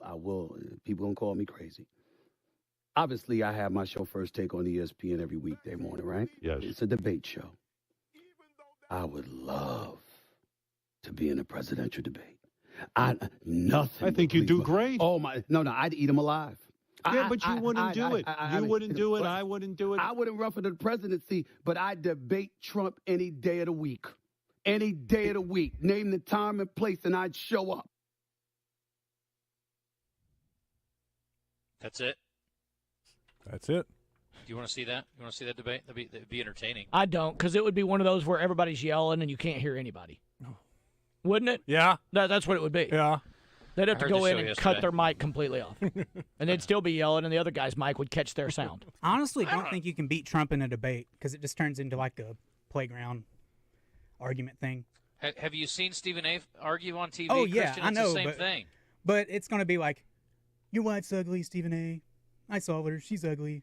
And, I mean, that's what it's going to turn into. Stephen A. I think he's great at debating. He lost me. I don't know if you remember when Hunter Henry switched teams, and it was well after the season. Oh, yeah. He was talking about how good the Chargers were going to be because Hunter Henry was their tight end. Yeah. And everybody's like, finally, nobody on the show said anything, and finally at the end, somebody's like, he's not there anymore, Stephen A. And I'm like, know your job. I mean, look, guys make mistakes. Listen, Coach, you got it easy. You only have to be great for a couple hours a week. We have to be like on top of stuff for 3 hours a day. You're going to say dumb stuff. Colin Cowherd was talking about like biggest losers in a sport. I think it was in the NFL, and one of the guys he mentioned was dead. I mean, you're going to drop the ball occasionally. It happens. I get it, but then don't come on and say he toots his own horn as much as anybody Coach, in the planet. I still call them the San Diego Chargers half the time, and I'm a pretty smart guy. Hey, but that's legit. It happens. That's legit because the San Diego people will always say that's our Chargers. The best thing is, like, we had Hunter on the last time we had him on, and I accidentally said that, and I was like, man, I'm still getting used to it. He goes, bro, it was 5 years ago. I'm like, I know, I'm sorry, I don't know, I'm dumb. What do you want from me? Anyway, okay, let's talk about entertainment. Yesterday, Coach, we dug in the Razzies, and I hadn't seen, I don't think, anything that was nominated. I haven't seen a lot of what was nominated for the Academy Awards, but I'm going to definitely seek a couple more of these out. Today's entertainment report is brought to you by Bell & Sword Gentlemen's Clothing in Conway. Check them out on Facebook and Instagram, or stop by Bell & Sword's new and larger location at 1011 Oak Street. Wes, how would you rate the board running, by the way, comparatively to what you expected it to be? Oh, on a scale of 1 to 10, it's like, are we going hardness? Like 10's crazy hard, 1's easier than I thought. Okay. Just compared to what you expected. It's easy. Okay, good. I mean, once you told me and said, hey, don't worry about it. If Roger can do it, you can do it. That settled me down a lot. Oh, my gosh. And so I was like. Say that? Oh, I thought you said that. Maybe it was Christian. That was somebody. So, no, it's I feel pretty comfortable right now. Now, there's still some questions I have, and that's why I'm so glad Christian's here and that I can yell at and say, hey, come in here and take a look at what do I do here. I remember the first time I ran, I was crapping my pants. It was so bad. My New Year's resolution was going to be not to make a New Year's resolution. Mm-hmm. So, in theory, I made a New Year's resolution when I said that wasn't going to be. Yeah, you did. But my new one is I want to be able to run the board one day. Oh, okay. You know what? Easy. We can get that done for you. It's pretty You're as qualified to start trying today as Wes was, so... Yeah. But Wes is doing a good job. That's what I'm saying. It's a lot of people don't understand. It's a lot of buttons over there and a lot of colors. And 90% of them don't matter. Yeah. Listen, as a guy, Coach, as a guy who teaches people to process information at a high rate of speed in a high pressure situation, I think you would be perfect at handling board operation. That is the nicest thing you ever said, because that's a scary looking board. I run the video mixer at church every Sunday for our stream that goes out. Oh, you've got some experience So then. that does help a little. Sure it does. The intimidation factor, the pressure, of taking different camera shots and different graphics. So that experience helps a little bit. It looks like, remember the old Star Trek? Yeah. Yes. It looks like the old Star Trek. Yeah. When they're up there and he's like, put us to warp 5 and take us to what they Mars. thought something futuristic looked like in the 60s. Yeah, that's what that like. is. It's a 60s future look. Hey, click the music. It's easy to run the board, guy. Best Picture for the Academy Awards. Here we go. These are the nominees for Best Picture. Everybody just shout out if you have seen it. If you haven't, stay silent, please. American Fiction. Anatomy of a Fall. Wait. Was that on Netflix? I don't know. I think it was. Was it about a guy in the government? I don't know. I never Is saw this it. the Anatomy of a Fall? Yes. It's Anatomy of a Fall. I didn't see it, but I thought this was about the woman that fell down the stairs or something like that. Yeah, I think you might be right. Oh, man. Oh, I think I saw that. You don't remember it, though. Must be quite impactful. The Zone of Interest. That's what we're going to rename our show. Poor Things. Emma Stone is in it. Past Lives. Oh, Emma Stone produced. I don't know if she was in it. Past Lives. She was in Poor Things as well. Okay. Past Lives. Maestro. That's Bradley Cooper. It's on Netflix. I know that. Just speak if you saw the movie. If you didn't, you can zip it. Did anybody see it? Thank you. Most people have not seen most of these movies in our realm. Killers of the Flower Moon. Yeah, I've seen it. And? It's good. Was it worth seeing? Yeah. Because it's on Apple TV right now. It's super long, yeah, Christian? Yeah, it's like 3.5 hours long. Yeah. It's good, though. It's a 3-day movie. We got to get Scorsese an editor. Barbie. Did anybody see Barbie? That's Wes? up for an Academy Award? Yeah, best picture. Oh, my gosh. Wes? Okay, no, we saw it. Oppenheimer? Yes. I saw it. What'd you think? I thought it was overrated. It's one. I don't know if y'all do this. It's one of those, when I first walked out, I was like, that was a 6. And once I had time to process it, I'm like, that's a 7.5. Maybe. It was well acted, obviously. The lead actor in there was phenomenal. I like the fact that they went really close to the true storyline. Didn't have to embellish much. But it's not a bomb movie. It's a courtroom drama movie. It's a boardroom. Like, it's not. Well, maybe you thought it was going to be a bomb movie, but it wasn't portrayed as one, was it? It can't be a bomb movie when there's only one bomb. Exactly. First of all, there were 2 bombs. Second of all, there was a ton of testing. And if you saw Fat Man and Little Boy, I don't take this to my grave, they showed the bomb more than once, and it was way better, and it had Paul Newman in it. So bite me, everybody, who thinks Oppenheimer's better. Action doesn't equal better, though. I thought you were going to make this a nice show today. It's just not. You haven't even seen the other movie. So, like, unless you have, then let's not debate it. But I'm not comparing it. I'm just saying it was one of the movies that I thought it wasn't entertaining. I thought it was pretty good, and I it walked out. It was a 7.5. It didn't. I agree. It's not a bad movie. It just didn't need to be in IMAX. It was a waste of my money. It's a courtroom drama. I could watch it at home. Not even on my biggest TV. It'd be fine. It just. I don't know. It wasn't. You could probably say the same about all these, right? No, I mean a lot of the action movies are different. No, I mean about the ones you just named off. I don't want to see any of those. I don't want to see right. any of those in a big screen. Yeah, I mean, look, Marvel movies aren't getting nominated for Best Picture, right? So, again, I just watch Fat Man and Little Boy. Tell me if you didn't find it as a better story of the building of the bomb, which is basically what the story is about. This is also obviously digging into Oppenheimer's life. You kind of lost me. I don't know. I just wasn't what I expected. Maybe you're right, Christian. There's probably a fair point there that my expectations were not met, and I didn't see the trailer in advance because I like to go in blind for a movie I'm very excited about, and I didn't get what I was expecting or wanted, I guess. But it was well done. I'm not going to argue that. But I don't know. It'll probably end up winning Best Picture. Would you like it better if it was directed by Michael Bay and there was 10,000 bombs? No, it doesn't have to be 10,000 bombs. I'm just saying, like, I would have liked to have seen a little bit more about the test. The bomb was almost like, it's not even ancillary. Like, I don't know, it was so far out of the storyline. It wasn't even a big part of it. They were just like, it was like them digging into Oppenheimer, whether or not he was a commie. I don't know. It just they lost me. Honestly, that's one reason I walk in with every movie I go to, I try to walk in with low expectations. So I'm not disappointed. Because I hate being disappointed about a movie. Hate it. I got you. I walk in with high expectations about 4 times a year, and this is one of those movies, so that's on me. I'll give you that. The other one that was nominated was The Holdovers, which I cannot say enough good things about. That movie made me feel something, and not a lot of movies do. I remember the way I felt when I walked out of Shawshank Redemption. I remember the way I felt when I watched St. Vincent, which is one of my favorite movies that a lot of people have not seen. When I watched The Holdovers, I was like, that is a damn good film right there. That's what it feels like. Did anybody else see it? No, but I saw the previews. Basically, what I've learned from this segment is I need to watch more movies in 2024. Well, Christian, we talk about this every year when the Academy Awards come up, right? Because we don't see. But honestly, like, of these movies, I don't want to see any of them, except for I would like to see Barbie just to see what all the hubbub was about. I want to see Killers of the Flower Moon, even though it's super long. I got to be honest, man. I love Scorsese, and he has really turned me off with the length of these films. I still haven't seen The Irishman.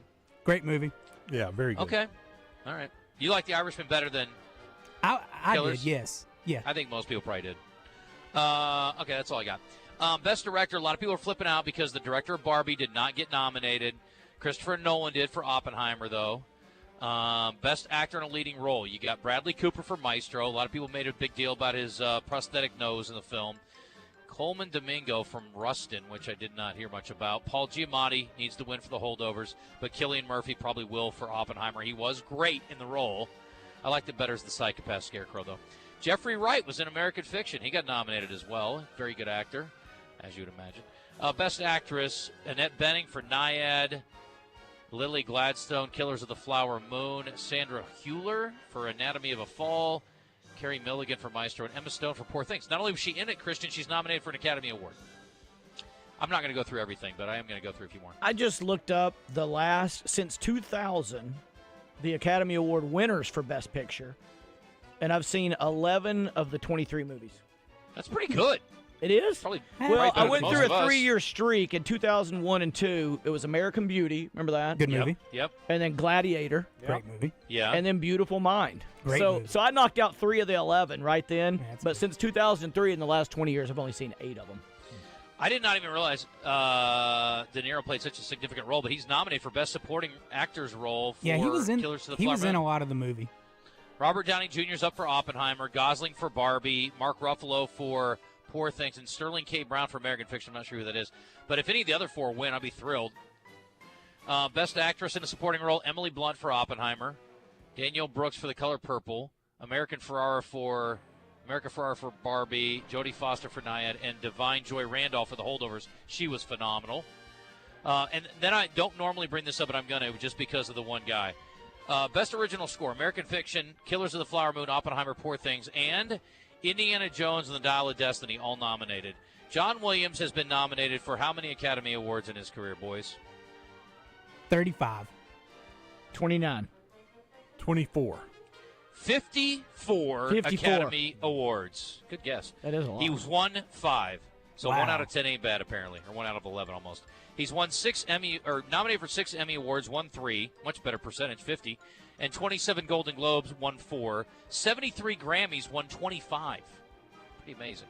So people are bent out of shape about these things and surprised by some others. Best Director, Greta Gerwig did not get nominated. A lot of people were surprised by that.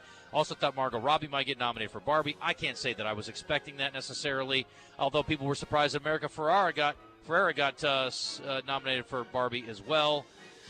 What else was in here that was surprising or snubby? They thought Fantasia Barrino might get nominated from The Color Purple. I don't know that. I might want to see it just to see what a musical of that looks like. I watched the original; it was phenomenal. Yeah, I don't think know I want to see a musical of that movie. I don't think I do either, Christian. But I might want to see it just to see what it's about, or why they did it, or how they made it work. It's kind of a depressing movie, and I don't know. Anyway, Leonardo DiCaprio for Killers of the Flower Moon, Best Actor, snub. A lot of people were surprised by Bradley Cooper and Josh Singer getting nominated for Best Original Screenplay for Maestro. Anyway, I don't know. A couple other things here. Actually, I'm going to keep it short today, but you guys remember how much heat that 50 Cent took after going to the Super Bowl? And when he was hanging upside down and he was kind of chubby and people were saying he looked like $1 or whatever. Well, apparently he's lost a bunch of weight. And now people aren't giving him credit. They're saying, oh, you must have been on Ozempic. He's lost a ton of weight. He looks fantastic. You can Google search a picture of him. He posed for a picture recently. And he's got an Armani T-shirt on with a sport coat and pants. He looks fantastic. But anyway, he's like, oh, Ozempic. I'm like, who cares? He's still got to go through the effort. I mean, still takes some discipline not to eat. I'm a 50 Cent fan. We used 50 Cent as an audible to one of our football plays for years. I like that. Why don't you just call the play In the Club? Probably easier to say 50 Cent. Okay, that's probably true. You look for less syllables, shorter, easier, concise words that don't run into anything else. Why didn't you just say 50? 50. Huh? Why didn't you just say Omaha. 50? That's the name of something else. Oh. Well, wouldn't that be confusing if somebody heard 50 and not 50 Cent? No, we had a signal too. Yeah, come on. We're giving signal and verbals at the same time. Okay, well, we're not going to ask you to tell us what it was because I don't want to give it away to all the people that play Sheridan next year. Charles Osgood, veteran CBS newsman and host of Sunday Morning, dies at 91. Speaking of people that make you feel a certain way, right? Like Charles Charles Osgood. They just sort of put you at peace when they speak, right? I love that. I'm usually at church, so I don't catch it. I should record it and watch it later. But it's the Sunday morning deal, like, if I don't watch it actually Sunday morning, or if I don't read the paper first thing Sunday morning, it just doesn't have the same feel. I'll still read the paper later in the day, but it's not nearly as enjoyable to me. I just want to start my day like that. There's just something about the feel of that for some reason for me. I don't know. I guess I'm in the minority here. You guys are like, I don't watch it. I wish we could. How can us four be the ones to decide a movie award? Can we do a movie award that gets big in Hollywood? The Zonies. I would like us four to be I like deciding. that. The Zonies. Good call. The Zonies, nice. We better get Chris Alley in there. He'll be hurt if we don't include The him. Alleys. How about the Buzzonies? And then we got to get Philip Martin. So yeah, there's 6 of us. Y'all have already made this too much. No, they're part of the panel. They're part of the panel for the Zonies. Okay. I got to see more movies to be a respectable contributor. All right. I'm going to attempt to play music from my location here today. We're going to see how this goes. I have attempted this in the past. It has not gone well, but I tested it earlier with the morning guys, and they told me it sounded okay. So we're going to see if we can't pull this off today. You ready for some birthday trivia, boys and girls? Let's do it, shall we? I need 3 players at 661. Birthday Trivia in the Zone is brought to you by Jump the gun. Elia's Mexican Grill. Headed to the hill? Take exit 108 from either direction for award-winning Mexican food made fresh every day. It's Elia's in Morrilton.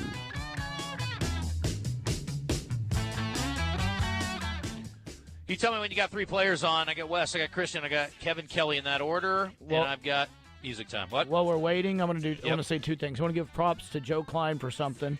My stepdad got put in the hospital, is having surgery. Joe Klein's his favorite Razorback player. Joe signed something for him, and then Joe went above and beyond. He's like, "Hey, Coach, give me his address. I'll send him a picture if he really does like me." I said, "Joe, you're his favorite."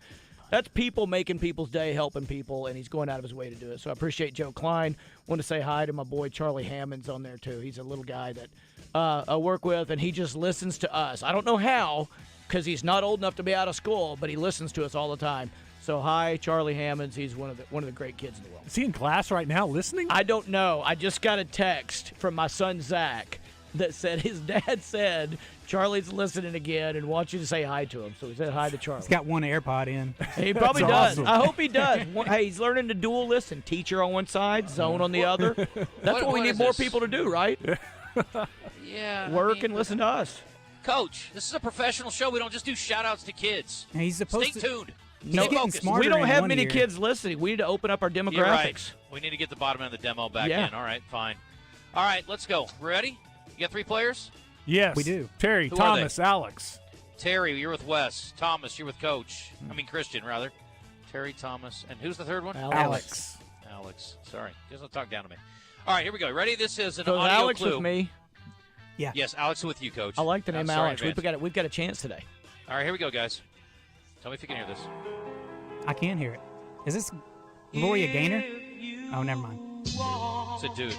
That is Aaron Neville. Boom, Christian. You want something to play with? All right. How old he be? Aaron Neville is 71. He's not. Wes? 80. No, Coach. 69. He's 83. That's good job. Thanks. This guy's a comedian, kind of. He Eddie hangs out Murphy. in Branson, and Kevin he's Hart? Russian. Oh. He's Russian? Oh. Smirnoff. Yakov Yes, I get- Smirnoff. That's right. Oh, what a country. There's nothing funny about him. All right, how old is Yakov Smirnov there, Wes? 68. No, he's not. Coach Kelley? Was he in one of those old Miller Lite commercials? Yes, Yakov he was. Smirnoff? Yeah, I believe that's Oh, right. God, this guy's like 82. No. 77. 73, Christian. Well done. I got another audio clue here if you're ready. Let me pull this up here. Thank you. Shout out to Spotify. By the way, you can catch all of our shows on Spotify or wherever you get your podcasts. If you look for The Zone, they're all listed on there. I do it all the time. It's a great way to listen back to the show. That's how I knew our show yesterday sucked, because I listened to it after we got done. All right, here we go. Audio clue. I'll take blame for it. Hello, everyone. This is your Action News reporter with all the news that is news across the nation on the scene at the supermarket. There seems to have been some disturbance here. Pardon me, sir. Did you see what happened? Yeah, I did. I was standing over there by the tomatoes, and here he come, running through the pole beans, through the fruits and vegetables, naked as a jaybird. Is this Ray Stevens? And I hollered Yes. over to Ethel. I said, Good "Don't job. look, Ethel!" And it's still too alive? late. She'd already been Don't in look, the Ethel. sales. He comes, Boogie there, boogie there. they go, According to my information, yes, he's alive. Very and much. he ain't wearing no clothes. Oh, yes, they call him the street. How old is Ray Stevens today, Christian? Ray Stevens is 84. Coach? 83. Wes? 85. 85, bingo bango. This guy's a daredevil, high-wire artist, acrobat, Neil aerialist, Knievel. those various Guinness World Records. Chris Angel? First person to walk across Niagara Falls on a tightrope. First to cross the Little Colorado River Gorge. Got a whole family. The whole And family he's- does this stuff. I That's forgot the correct. name. He's seventh-generation member of the Flying. Here at the gas station. Pardon me, sir. Did you see what happened? Happy birthday, Nick Walenda. Flying Nobody Walenda. cares about you. You are 45 today. I hate this song, so let's move on. Can I have that point? No, but you did a good job. I'll give you half point. Thanks. Okay. All right, if you guys don't get this pretty quick. Oh. Neil Diamond. Christian by nose. Sweet Caroline. Coach, half point. Okay. Thank you. How old is Neil Diamond, Coach? It was great saving Silverman. 74. No. Wes? 84. No. Christian? 80. 3. West Point. This actor was one of the stars of The Hangover, and he played piano in it and sing a song to Ed Doug. Helms? Ed Helms, Christian, is correct. We are tied at 5 apiece, and this is the next to last one, so it's not the last one yet. How old is Ed Helms today? Me? Wes? Yep. 50. Bingo bango, Wes. Very good. Good get. Last but not least, this Olympic gymnast. Nadia First Comaneci. woman of the United States to win gold. Mary Lou Mary Retton, Lou all Retton. around. Gosh. Mary Lou Retton, who has been clinging to life and now is on the way back. Thank goodness. Yeah. Little known fact, her daughter's a gymnast at Arkansas. She got another star that went to LSU. How old is Miss Mary Lou Retton? Sweet Mary Lou. Coach, you want to jump in on this? Doesn't really matter at this point. 61. No. Christian?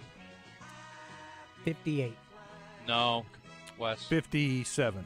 Oh, 56. Close enough. Wes, dominating performance today. Good work. Terry, enjoy your tickets to the Reliance Bank Arkansas Big Buck Classic presented by Oaklawn. Sorry, Alex. We're going to take a timeout. We'll come back. We'll talk to Tommy. We got a What the Hell segment. Coach will stick around. And as we head into the break, Coach knows Cash Restaurant downtown Little Rock is a phenomenal spot for a special occasion or any occasion at all. Lunch, yes. Dinner, absolutely. Want something casual? They got you covered. Want something light? They got you covered. Want something a little more substantial during a romantic din-din? Cash has you covered at night as well. And if you got a special event you need to throw for any old reason, they've got the smaller room that holds around 30. That's the bio room. And upstairs, you can get the whole upstairs. Holds up to about 150 folks comfortably. It all comes with free valet parking. And that is a great spot. You can call them at 501-850-0265 or go to cashlittlerock.com and find out more about the available spaces. But you definitely want to reserve as far in advance as possible if you have a special event coming up. But it's a great time for lunch or dinner any old time at Cash in downtown Little Rock. Free valet parking. Go by and see them. We'll be back. 103.7 The Buzz is your home for Arkansas Razorback basketball. Coverage is brought to you by Kaufman by Design West, Gwatney Chevrolet, Gwatney Buick GMC, R-Care, and Parker Cadillac.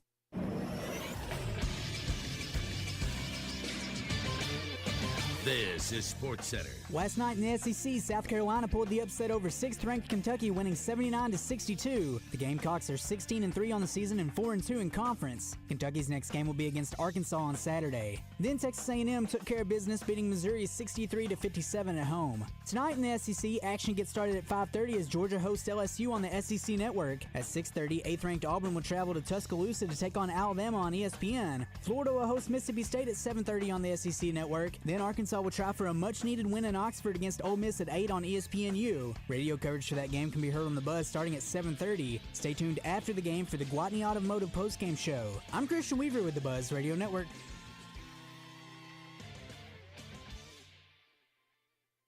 The king of Arkansas sports talk, Randy Rainwater for Bet Saracen. There's big news in the mobile sports betting business. Bet Saracen was just named the 15th largest sports book in America. That's because Arkansans like to do business with a winner. Find all your winners on Bet Saracen. Download it today and look for my RR prop bet specials. I pick them, you win them. Bet Saracen is Arkansas's favorite sports wagering app. Gambling problem? Call 800-522-4700.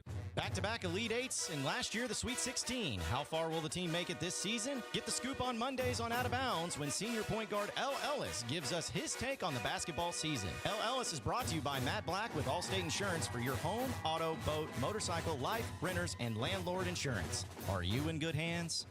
The Bucks are back. At the 34th Annual Reliance Bank Arkansas Big Buck Classic presented by Oaklawn, January 26th through 28th at the State Fairgrounds. You could win a lifetime hunting license, a Browning A-Bolt rifle, or a $1,000 gift card from Hunter's Refuge. The Taka Hunting Gear Game and Fish Foundation free kids zone, including a trout pond, hoverball, Bwana gym, and more. Hunters, bring your antlers for your chance to win a Tracker Off-Road 800 SX from Bradford Marine and ATV. Rattlesnakes, chainsaw carving, birds of prey, monster trucks, and the Oaklawn Big Buck Chili Cook-Off. The Reliance Bank Arkansas Big Buck Classic presented by Oaklawn. Tree stands, clothing, RVs, ATVs, UTVs, ammo, and more. Hundreds of vendors with huge discounts. It's a Hall of Fame event and an Arkansas tradition. January 26th through 28th at the State Fairgrounds. Sponsored by Reliance Bank, Oaklawn Hot Springs, Arkansas, Bradford Marine and ATV, Tracker Off-Road, Hunter's Refuge, Remington, Taka Hunting Gear, Outlaw Beer, and 1037 The Buzz. Visit BigBuckClassic.com and Facebook for more info. Hey Razorback fans, it's Quinn Grovey. Check out the new location of Bell & Sword in Conway. Suits, shirts, vests, also polos with Arkansas logo gear from Johnny O and Peter Millar. A store within a store with Arkansas-made Martin Dingman shoes and leather goods. Fantastic service with a tailor-on staff to fit you perfectly. Go to the new location, Bell & Sword, 1011 Oak Street, Conway, or on Facebook and Instagram. You never know what's going to happen in the zone. Tomorrow's National Wing Day. That definitely needs to be our question today. If you're going for wings, where are you going? Going to Magic Mike's. Let's see what the guys are up to today. I'm just a dancer. I'm looking for a partner. Let's get to it. Tom Murchison joining us. The Reliance Bank Arkansas Big Buck Classic presented by Oaklawn. It kicks off at 1 o'clock on Friday, and I appreciate Tommy carving out some time because, Tommy, I know this is your nitty-gritty time, and I don't even know what that means, but it's getting down to the wire. Yep, it's set up time now, buddy. How are you? I'm good. I'm doing real good. How are you? I'm good. Would you rather have it rain now or have it rain this weekend? I'd rather rain now. I imagine so. Well, luckily for you, you're going to get your wish, sir. Now it looks like it's going to break off and be a good weekend. Yep, it is. No, I'm saying that's what I'm saying. We're going to get it out of the way before then, so that's nice. Right. That's good. So what do people need to know? Give them all the deets on what they need to know, cost, times, all the things that are most important. All right. We open at 1 o'clock on Friday, go to 8 o'clock. We're back open at 9 on Saturday, 9 to 8. And 10 to 6 on Sunday, 1 to 8, 9 to 8, and 10 to 6. It's this weekend, Friday, Saturday, Sunday, Arkansas State Fairgrounds, $15 for adults, $5 kids, 5 to 12, under 5 is free. And if you want to bring your antlers in, have them scored, and be in the contest, you need to be there by 5 o'clock on Saturday. It's pretty simple. Not hard. No. And again, old favorites are there. And we talked about a few, things that might be new. But your rattlesnake guys are coming in. Are they already here? No, I just talked to Doug this morning. They'll be traveling, be here tomorrow, probably mid-afternoon. We'll get set up and be ready to rock and roll on Friday. Of course, we got the chili cook-off on Saturday. So looks like I don't know, man. I think they got over 40 teams right now. That's good. And we're going to be in there set up, handing out some things, so you can look for the Buzz tent, and we'll be hanging out in the barn, and we'll be sampling some chili too, because we're team players like that, Tommy. But you're not going to have your own team, Justin? No, I don't have time to cook this week, buddy. Got a busy weekend. We're hanging out with you, and I got a thing on Friday, and then on Saturday I got a game after we get done. So, we're looking forward to hanging out with you all on Friday and Saturday for sure. Oh, I understand. No, I'm just giving you a hard time, but yeah, we're excited. Like I said, the weather's has looked like it's going to break for us. It was a little bit iffy there for a while, but I think it's going to be perfect. What's your favorite thing during the weekend? That's kind of hard to say, Wes. I love the chili cook-off. Obviously, I love seeing the guys bringing their antlers in, and seeing what surprises we may have. But, I tell you what probably is my favorite thing of the weekend is on Sunday when we start the awards and we start bringing all those kids, across the stage. Mm-hmm. And they're so happy and they're so excited and they're so genuine. It's really cool. That's, I don't know. It's just a little different, and they'll, we can't interview them all, but we interview, just kind of at random. And I mean, I'm telling you, some of the stories they tell. I mean, it's just really good. I had a little nephew. I mean, it was just a little, ugly little 4, 6. I mean, it was nothing. But he was so proud of that little rack. Absolutely. Yeah, that's what's so cool. Man, you don't have to tell them to raise their rack up, to get your picture taken. They raise it up there to put a big smile on it, and it's really, really, really cool. How many people do you expect as far as entering Antlers? We on average do somewhere between 325 and 350. I will say we started pre-registration a couple of years ago when we did that double year, the COVID year. Yeah. And so we were trying to kind of get some idea of what to expect. That's really kind of caught on now. We had over 250 pre-registered. So, that's got us, kind of thinking, man, we could really maybe score 400 deer or more. I mean, you never know. I mean, but we're set up, to score as many as 500. So we'll see. Tom, what kind of vendors are in there? I know you've had a number of folks who returned every year, but what kind of vendors are people going to have a chance to visit with while they're there? Well, they're going to have anything hunting related and some others mixed in. We got tree stands, ATVs, UTVs, got clothing, got ammunition, got turkey calls, got people selling log furniture. Man, I don't know. I mean, it's just all, just anything you could want. We got a lot of the local retailers have got, closeout items that they're going to be giving really good deals on. Then we've got some manufacturers. Taka Hunting Gear is coming out with a new camouflage line for big game. They're going to have a nice display there. So it's all over the board and everything you'd want. It's kind of what we say, an outdoor superstore. How much time would you block off to walk through everything? At least 5 hours. If you're going to take your time, go through every building, really, take it all in, it's gonna take you at least 5 hours, maybe more. Because we have every building right there, on the fairgrounds, heated and cooled, that's occupied and full. So by the time you get out, you get in, and I mean, I would say it probably take 2 hours just to go down every aisle in the Hall of Industry. Then you go down through there, and we got stuff all outside. Go down to the Arts and Crafts building. That's where the Game and Fish Foundation has their free kid zone. I mean, if you got kids with you, you could probably spend 2 hours just in that building. Yeah. Trout fishing, hoverball shoot, BB shoot, and then you go to Barton, and that's where all the antlers will be up on the wall, and you got all the vendors in there plus the rattlesnake guys. So it's pretty much a full day. Tommy, I know we worry sometimes about distractions and other competing events. Do you think the Razorbacks stinking will help your numbers this weekend? No comment. Okay. Taking the high road, I see. Okay. Well, I mean, I think that you can do both. You can come to the show, enjoy it, and then you can go watch the Razorbacks, and hopefully they'll get over the hump here and start surprising us. I'm going to get a T-shirt made that says, "Game day may be in Fayetteville, but you can find my butt at the Big Buck Classic." Big Buck Holiday. Yeah. Let's go, baby. I like it. Well, it is an annual holiday every year. I mean, there's no telling how many people have been through those gates over the years. I know you get a lot of repeat customers, but there are a lot of people who have been impacted, from this thing, and it's great. I mean, for those of us like me who don't hunt, I still marvel at all the, the racks that are brought in there and people getting their stuff scored, and it's just a cool event. I mean, I'm not the most outdoorsy dude in the world. This just in, but I love going every year. Honestly, there's so much fun. There's so many fun things to go. My kid loves going. I mean, it's a great time. So I definitely encourage everybody to bring their whole family out. It's a blast. Well, I appreciate you saying that because it is. You don't have to be, a hardcore hunter to enjoy Big Buck Classic.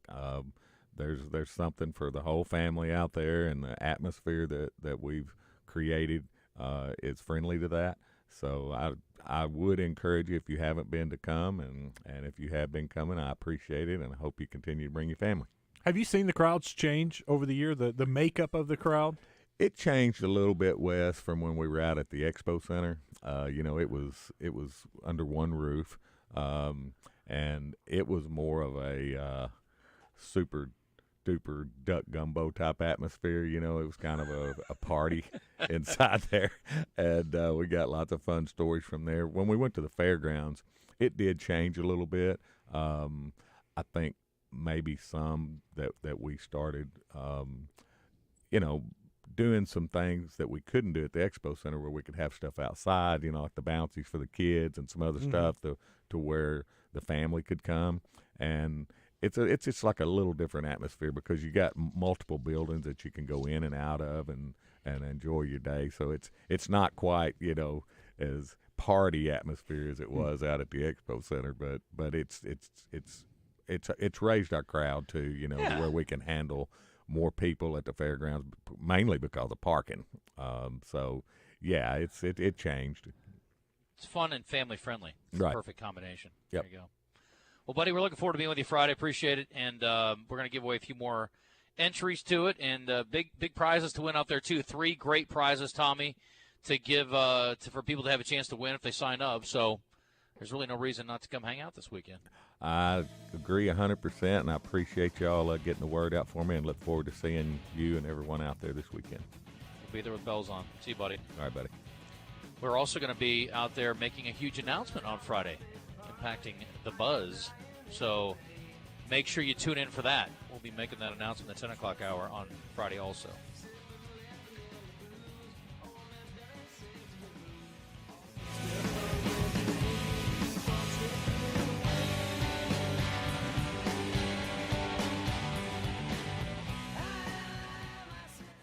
Injured? There's only one number you need to know.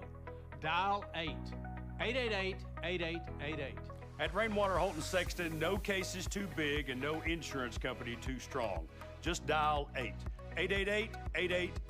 We are battle-tested, big case injury lawyers who've recovered millions for our clients. Just dial 888-8888. Been in a wreck anywhere in the state? Just dial 888-8888. Responsible attorneys Michael Rainwater and Bob Sexton.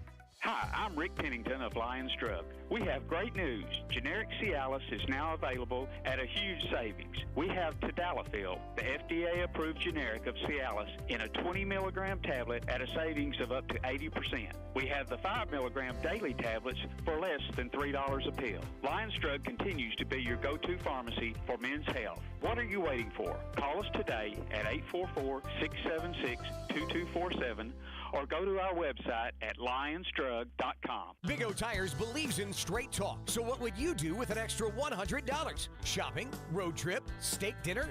Right now at the Conway and Cabot Big O Tires, get $100 instant savings on all Big O brands of tires with the best warranty in the industry. 3-year free replacement on road hazard conditions, workmanship, and material defect. Free flat repair, free rotate and balance, and roadside assistance. Save $100 now and get tires, service, and straight talk at the Big O Tires in Conway and Cabot. Cards issued by Sutton Bank and Celtic Bank, members FDIC. Terms and conditions apply. Are you the decision maker in your company? Do you want more control over your business spending?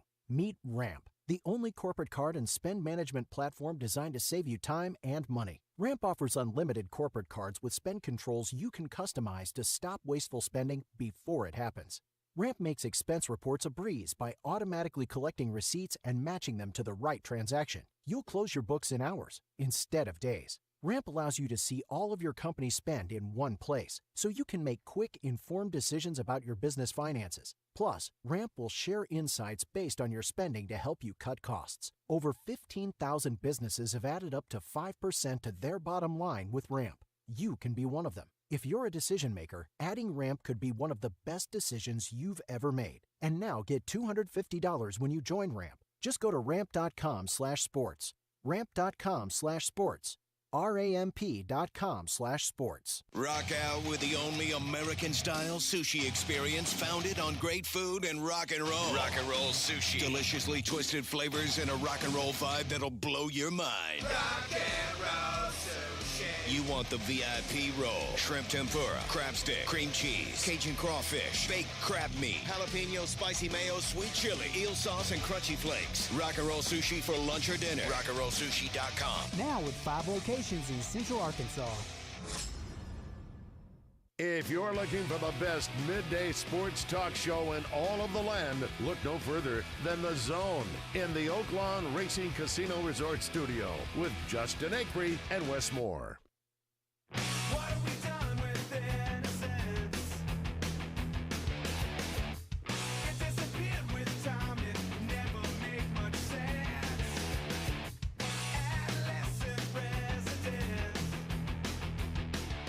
Let's head out to Gwatney Chevrolet, catch up with James Miller. What's up, James? How are you? I'm great. How you doing today? Fantastic. Well, I'm ready for some sunshine. I'm ready for the rain to end. Man. I'm tired of the cold weather. I want some sunshine, and I bet you guys out there would love that too. We would love some of that. Yeah, I tell you what, it's the weather has not been kind to Arkansas here the last week and a half or two. It's been kind of rough, but see some good news on the horizon. Maybe next week we might get out of this rain scenario and get some 60-degree temperatures, and maybe get everybody feeling a little better about it. Now, I saw some great deals. Equinox right now, you got them as low as $23,999. That's an awesome deal. Yeah, you ain't kidding, Lance. And I'm sorry, just not talked to my buddy Lance West. But yeah, they are that, and thing is packed full of features too. It's not a base, one that doesn't have anything on it. We got lane keep assist, you got forward collision alert, you got rear park assist, you got a lot of standard safety features on this thing that a lot of vehicles you have to pay over $30,000 to get. And on top of that, you got a vehicle that's going to get over 30 miles a gallon, and you got payments you can start under $400 a month. So the combination of all those things, that makes the Equinox, it's one of our best-selling vehicles. And the Suburban. I mean, sometimes you need that big car, and it's hard to find one for a good price. And right now, y'all have got that at a good deal. We do. And then Suburbans and Tahoes are one thing that we have struggled to keep on the lot. They come in, they go out as fast as they get here. Right now, we've got a real good selection of those. I'm driving a Suburban right now. I have been for the last few years. Absolutely love it. It's got a diesel motor in it. If you haven't tried this diesel motor put on the half-ton trucks and the Suburban, I can get over 30 miles a gallon out on the highway in this thing in a Suburban. And it's a big, heavy vehicle that could fit 8 people, 30 miles a gallon with this vehicle out on the highway. It's incredible. So we've got a good selection of those right now, which we haven't been able to say in a long time. So if you've been trying to find that specific Suburban Tahoe, now's a good time to shop with us, for sure. James, thanks, man. Have a great weekend. We'll talk to you soon. Sounds good, Wes. We'll get them Hogs of Victory tonight, all right? Ooh, that would be awesome for the Gwatney Automotive postgame show. I'm ready to talk about a victory. That would make a much better postgame show, for sure. Yes, sir. Thanks, James. See you. Thanks, Wes. See you. What the hell, bro? What the hell's going on here? What the hell's the matter with you? Hey, will you hold that up for a second? Stop. I got a couple questions for Tommy real quick, and then we'll get to that. Sorry. He's gone. He's gone. I said yes, he's gone. Oh, is he gone? I thought he was still there. Okay, sorry. Carry on. I'll ask these questions on Friday. You want to take these down, Wes, and we can ask them to him on Friday. Put them in your little magic book. Sorry, my confusion. All right, here we go. Let's see here. Tell me right or wrong here. A groom spent his wedding night alone after a spat with his mother-in-law over something that she wore. What'd she wear? Perfume that was too strong. He said he normally gets along well with the parents of the love of my life. He said the problem was on their wedding day, his mother-in-law smelled. She was wearing perfume that he unexpectedly became allergic to because his because his wife had chosen her mom as matron of honor. Yeah, she was at the front with the couples. They were taking their vows. Shortly after the ceremony started, I started to get watery eyes and sniffles. Our ceremony was supposed to last 20 minutes max, so I thought I could push through it, but it got worse. He said, my wife asked if I was all right. I told her I think her mother's perfume was getting to me. We had someone go get some allergy medication. I took one, but it didn't do a whole lot, and I started to feel out of it. When it came to taking photos, the groom couldn't be in a group photo with the woman and realized they'd have to do something if he was going to be able to stay at his own reception. His wife asked her mother to keep her distance, but that didn't work either. The perfume followed her like a cloud, he said. So apparently it caused problems. I've never had that issue there. That's very interesting.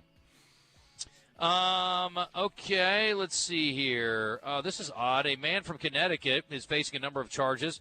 Neighbors complained to police that he dug up their yard and claimed they were pirates. 62-year-old Mark Uterstedt was charged with risk of injury, second-degree threatening, fourth-degree criminal mischief, breach of peace, and simple trespass. They received a call from a concerned citizen at 10:15 a.m. When they arrived, officers said they learned that he had walked to the caller's property. He believed he owned the neighborhood and that the caller and the family were pirates. The caller the caller's husband confronted him after they found him on the property, and he was digging up the yard. Says he began to yell and scream obscenities directed at the caller's husband and the young children. Then he swung his rock rake, whatever that is, in the direction of the caller's husband. When he spoke with officers, the guy said he was actually digging up the yard because he believed they were trying to install a water line. Well, make up your story, bro, as you go here. Let me see here. I have a couple other ones here. I know, kind of a slow start, Coach. It's how you finish, right? Definitely how you finish. A Wisconsin woman made an unexpected stop outside of McDonald's when she realized she was about to give birth to her baby boy. And she ended up naming the kid McFlurry. She's got a weird name, too, Analysia. Analysia Beck, a mother from Muskego, Wisconsin, or Muskego. Started going into labor late at night before waking up her husband. Said she was feeling more pain. She was en route. She suddenly realized the baby was coming. They pulled into a McDonald's parking lot. The baby was 2 weeks early and crowning when first responders showed up. McFlurry, the baby's name. What do you think? That ain't it. He's going to get a lot of McGrief his entire life. Oh, Wes, I like that. Coach, you were talking about not making resolutions. The average American quits on their health-related resolutions 7 weeks into the new year, according to new research. Perfect. Yeah. People, 91% of Americans are interested in setting health-related goals in the new year, like 68% exercise more, 60% eat more nutritious foods. But turns out that the majority quit 7 weeks in, so that's the magic number. So if you've been avoiding the gym because you think it's too crazy right now, by golly, you know what you do? You wait 7 weeks into the year. And last but not least, kind of everybody left this today.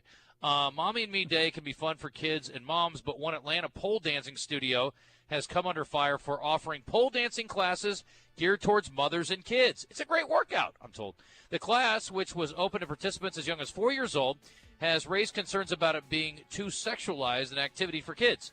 The owner, however, is firing back, arguing they don't really understand what pole dancing is all about.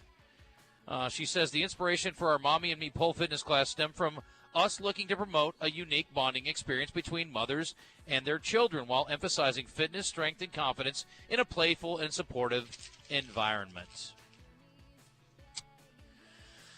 Okie dokie. And then, we don't have time for anymore. It's okay. Freaky Joe's in the house talking about Out of Bounds. What's up, Joe? Hey, what's up? So, Todd Pierce, Pigskin Preacher are going to be in. Pat Bradley is going to stop by, and we're going to discuss Razorback sports. The Arkansas-Ole Miss game coming up tonight. Big game. Do we have to? Big game. Yeah. Oh, absolutely. Yeah. We have to. Can't wait to hear the postgame show. Should be yeah, it'll be fun. I hope it's fun. I feel bad for Josh in his first season doing the Gwatney Automotive postgame show. Only one victory so far for him to talk about. Well, it's a good time hanging out and watching some late-night basketball and then staying up late night to be able to break it all down. No, walk-ons has become the place to be. I mean, there's so many Razorback fans there. And then, of course, on the weekends with the NFL football games, that place has been packed. So head on out to walk-ons tonight, watch the Razorbacks at 8, and then hang around. We'll be there for the Gwatney Automotive postgame show.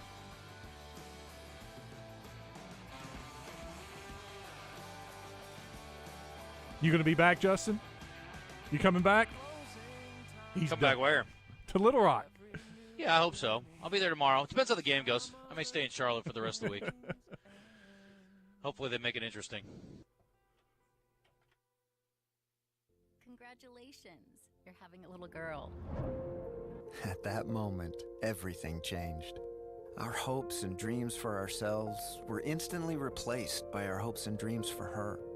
We got life insurance policies from Shelter Insurance, so that regardless of what life throws at us, we'll still be able to provide the world to her. Shelter Life Insurance Company, Columbia, Missouri. See Shelter agents Chad Kesterson in Arkadelphia, Kyle Stone in Pine Bluff, or Blake Jumper in Benton.